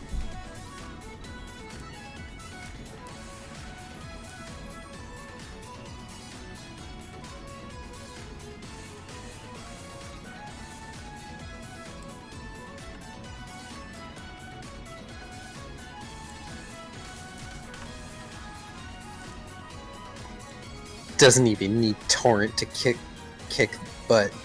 Gosh dang.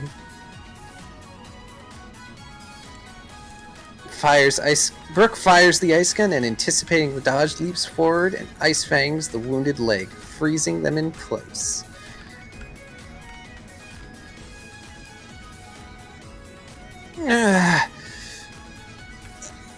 Sorry, Sir Cheval. I think I'm out of this fight.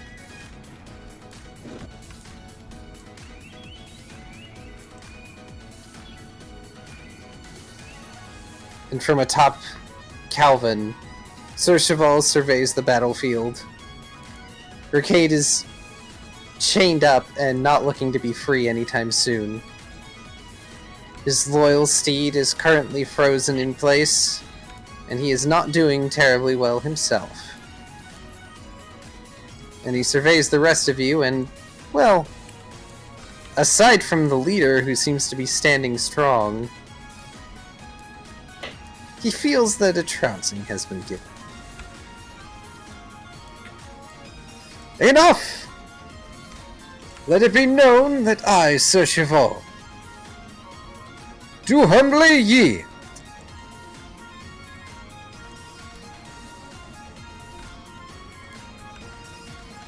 I believe this duel is fair and well finished. Don't you?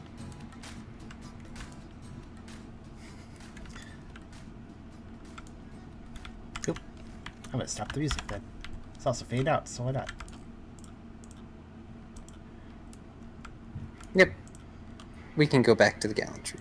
I was like, perfect time, the song just ended.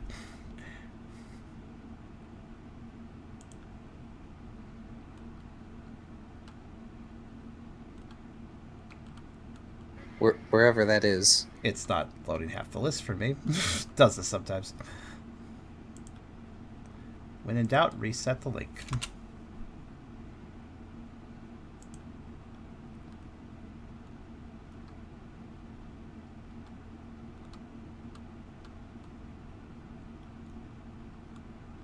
There it is. Now 38. It's 38.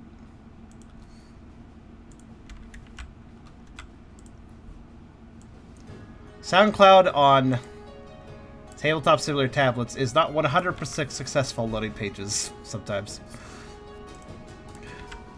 Not that it's too big a deal.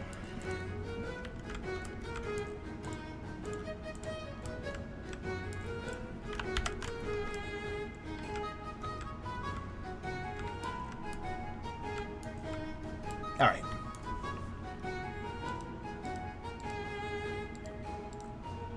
Sorry about that.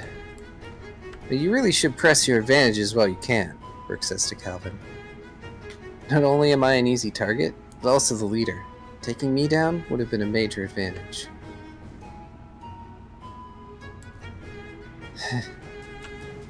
You say that, but I'm not the one in charge. Isn't that right, Sir Cheval? Right you are, Lady Calliope. Well fought, Team Cheer.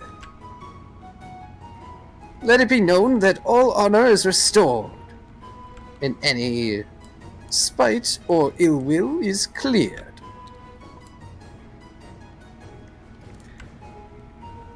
Burke turns to Cheval. Team Cheer accepts your yield. Thank you for this opportunity. He bows. And we are most. I'll unchain the sword. Can Tucker walk over and fire and gently fire Fang the frozen leg of Calvin's? You may fire nibble the leg, yes. Tucker will help free Calvin then, since the battle's over.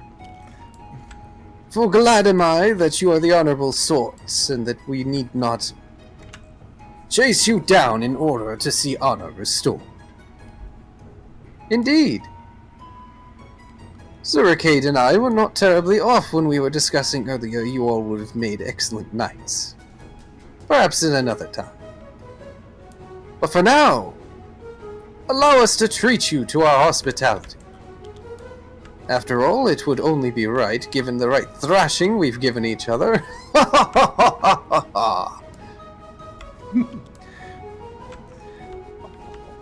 Tucker also chuckles a little bit. He seems cheery about the battle.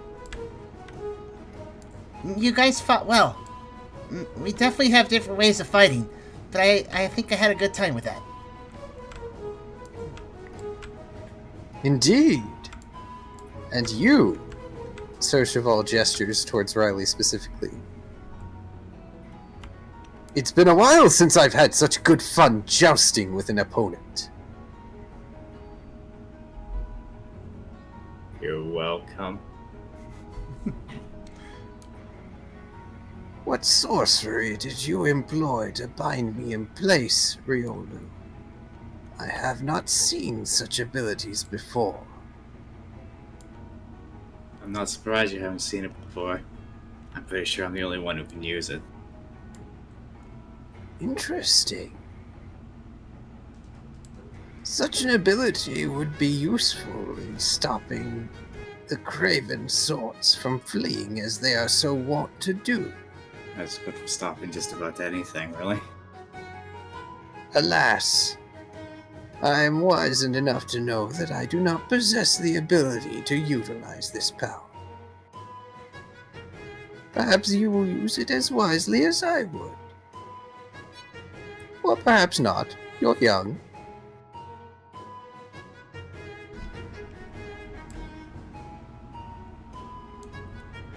I think wisdom's just about all I have going for me.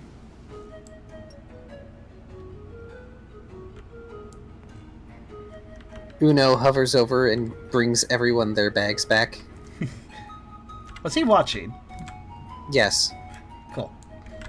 They are also holding their scabbard in such a way that Laddie and Poff can sit on it. That's fantastic. O'Reilly will go over to Uno specifically. I think they like you. I like them too. Well fought.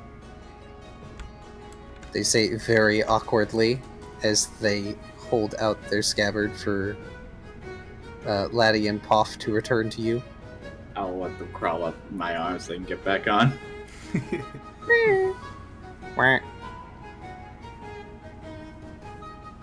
I realize this is probably an awkward thing for me to ask just in general, considering our present location. But if you wish for a change of scenery, you could join us for a time. I think it might be good for you. What? They look a bit frantic at that. What's this? Don't you go sniping my squire, young Riolu. Uno is my squire and none others. Is it not the duty of a knight to understand the world of which they're guarding? But a good way of doing so not to be to spend time throughout it. He has a point. Indeed, but that is why we are knights errant, outriders of the Misty. That is why we are on this continent in the first place.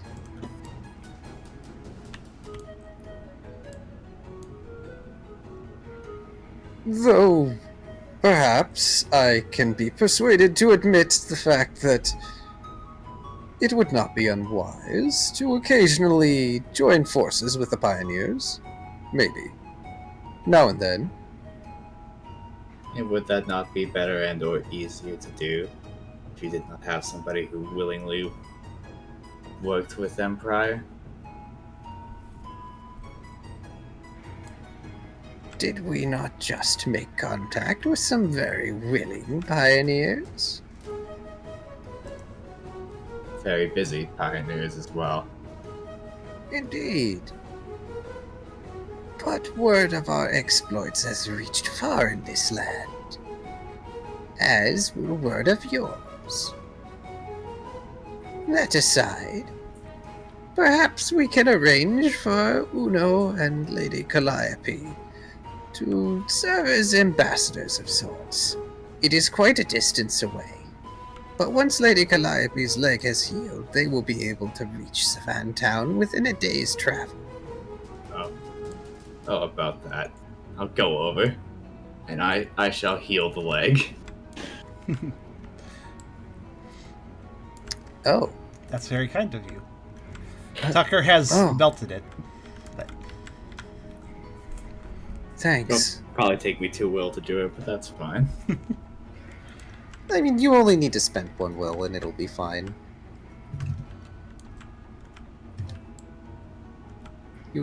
You can spend 2 if you want, but 1 is all that would be needed if you're going to use a heal. I'll spend 2 to make sure it's properly healed. I am the one who broke it after all. Well, it wasn't... Well, okay, yeah, it was at least fractured. Yeah, I did yeah. some... Yeah, it's not like old Ironhide in the beginning with you. But close. But close. Kelvin tests their leg a bit. I think I shall actually approach Suricate and since our honor is restored and all, approach like you think I could ask for an honorable fate of sort? A what? He's asking for a favor. Oh, favor. Okay. I'll get to that in a second. Calvin looks over at Riley. Well, thanks. I would have been fine, but I appreciate that. At least now I won't have to wait for a week to heal.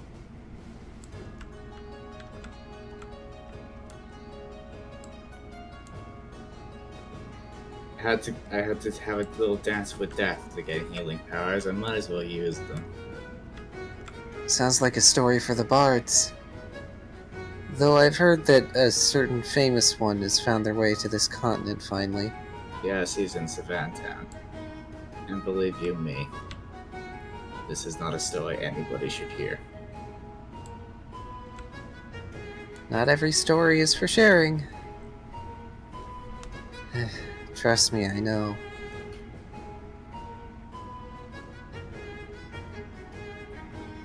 And they lean down closer. Between you and me, I've been avoiding a certain herd that's been thundering around here lately. With good reason. Yeah, we had a run-in with them, literally. Well, I'm glad you're all okay after that. Alright, and I'll do Burke and then I'll do Ralph. Burke just chuckles. Riley is a resident recruiter, and he doesn't do anything halfway. If you guys are interested, we've got plenty of room. He's offering me free stuff. He's gonna hear about some of it. Oh, sorry. He's offering me free stuff. He's gonna hear about some of it, Burke says mostly to himself. I don't know what that's in response to, I'm sorry.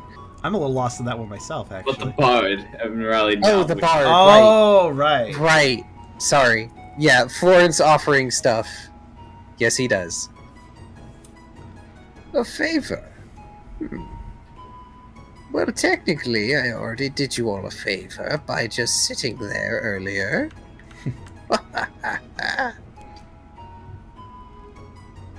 But of course, it would have been unsportsmanlike for me to continue the fight after the submission.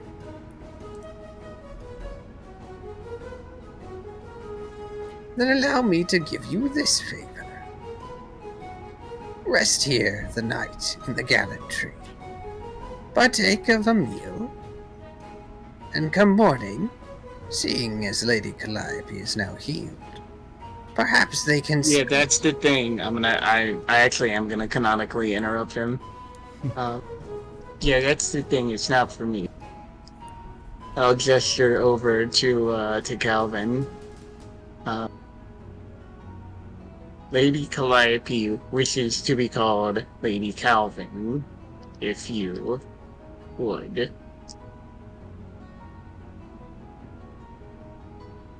You are a very strange Pokemon. I was thinking that too. Yeah. Though I am afraid you are not in a position to ask a favor that involves our personal affairs. That said, Sir Cheval's loyal steed, should you prefer that designation, will be able to speed your travel come the morning. At least I should hope. Though I'm afraid not all of you may fit upon their back. I'm sure we've got a sledge or something around here that we can make into one. And before any of you interrupt, I don't mind. At least so long as Sir Cheval approves. Also, gosh, my voice is starting to go. It's the old man voice. It's very raspy. Oh, I actually figured it was Cheval that would outdo your voice. No.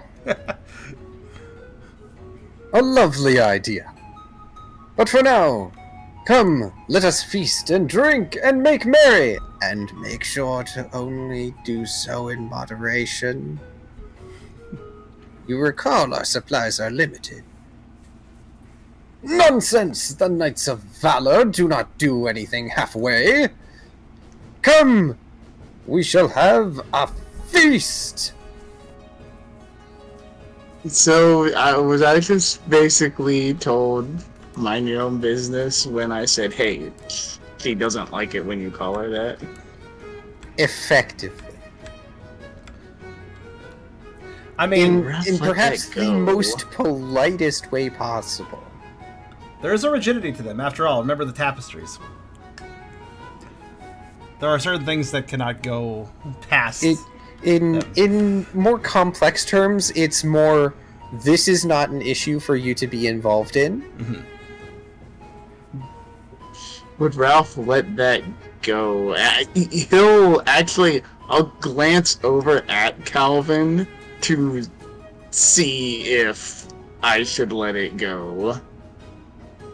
Calvin is too busy thanking Riley at the Does moment. Calvin have pronouns? I'm actually at this point, because like the Lady Calvin, I was like, I don't know, the lady part, does that actually work? Or is that, would they prefer that change too?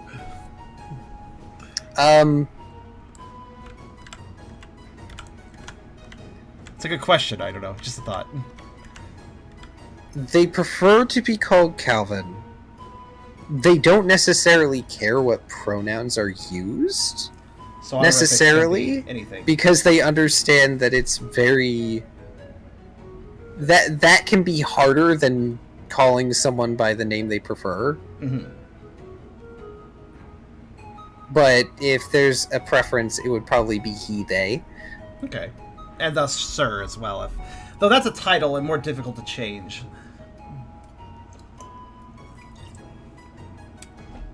At the very least, sir or lady both hold respect. So there's at least that, but... Yeah. I just Brooke leaning over to say to Ralph privately, "A good effort, Ralph, but we're outsiders here."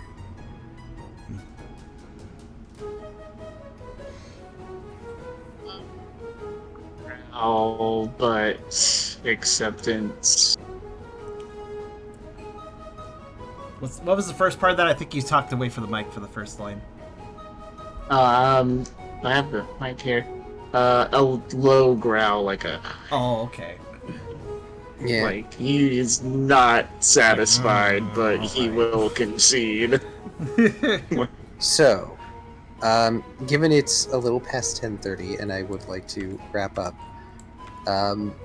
we will leave it here for now, as much as I would love to continue after this energetic combat.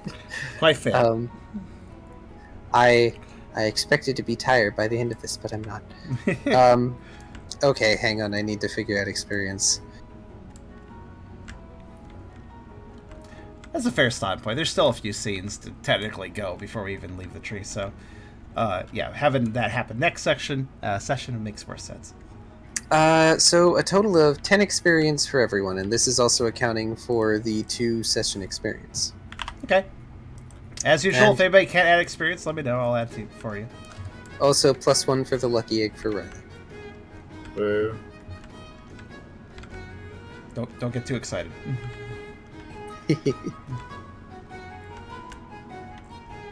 And the whole reason you're not getting experience for Sir Ricade is he got bound up and did nothing. That's fair. But I had to bind them up. That's gotta be worth something. I mean, this is fair. 10 total experience.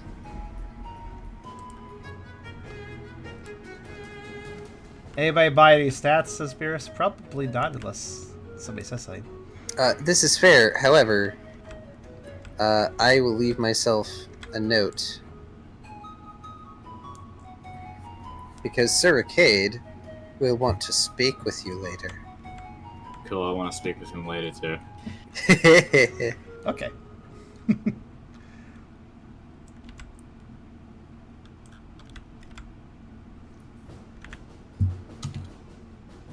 That was a very good full episode.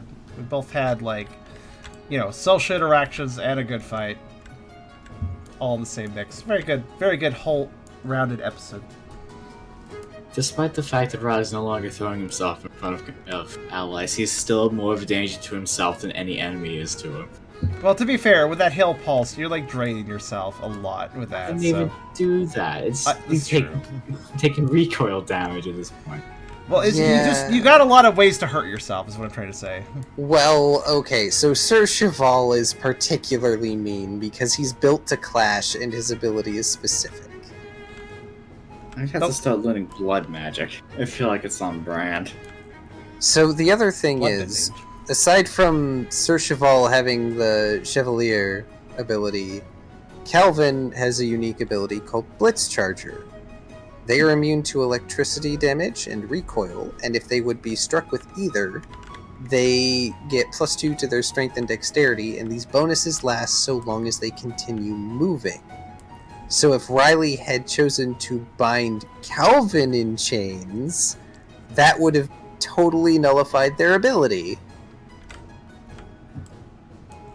It was the mental image of binding the rider so Calvin wouldn't want to move. That was what I was going for.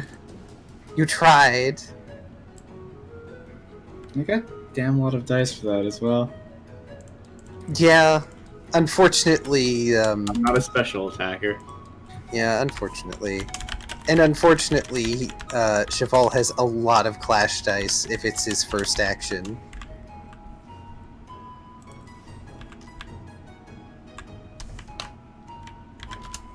Well, thank you everyone for a wonderful session. I hope you all had fun, and I hope everyone will join us next time for more Gallantry shenanigans. Indeed. Session 80... That'll be session 87. In Yep. probably 2 weeks, unless something changes on that. Is everybody good on their stat sheets? I'm going to save the table. Yeah, I I'm going to bed have now. indeed updated. Yep, and maybe by next time, because I have a friend who offered to color the map sketch. Maybe by next time we will have a colored sketch. That would be neat. I do feel as if this place will be revisited, so... Maybe, but even if it's not Did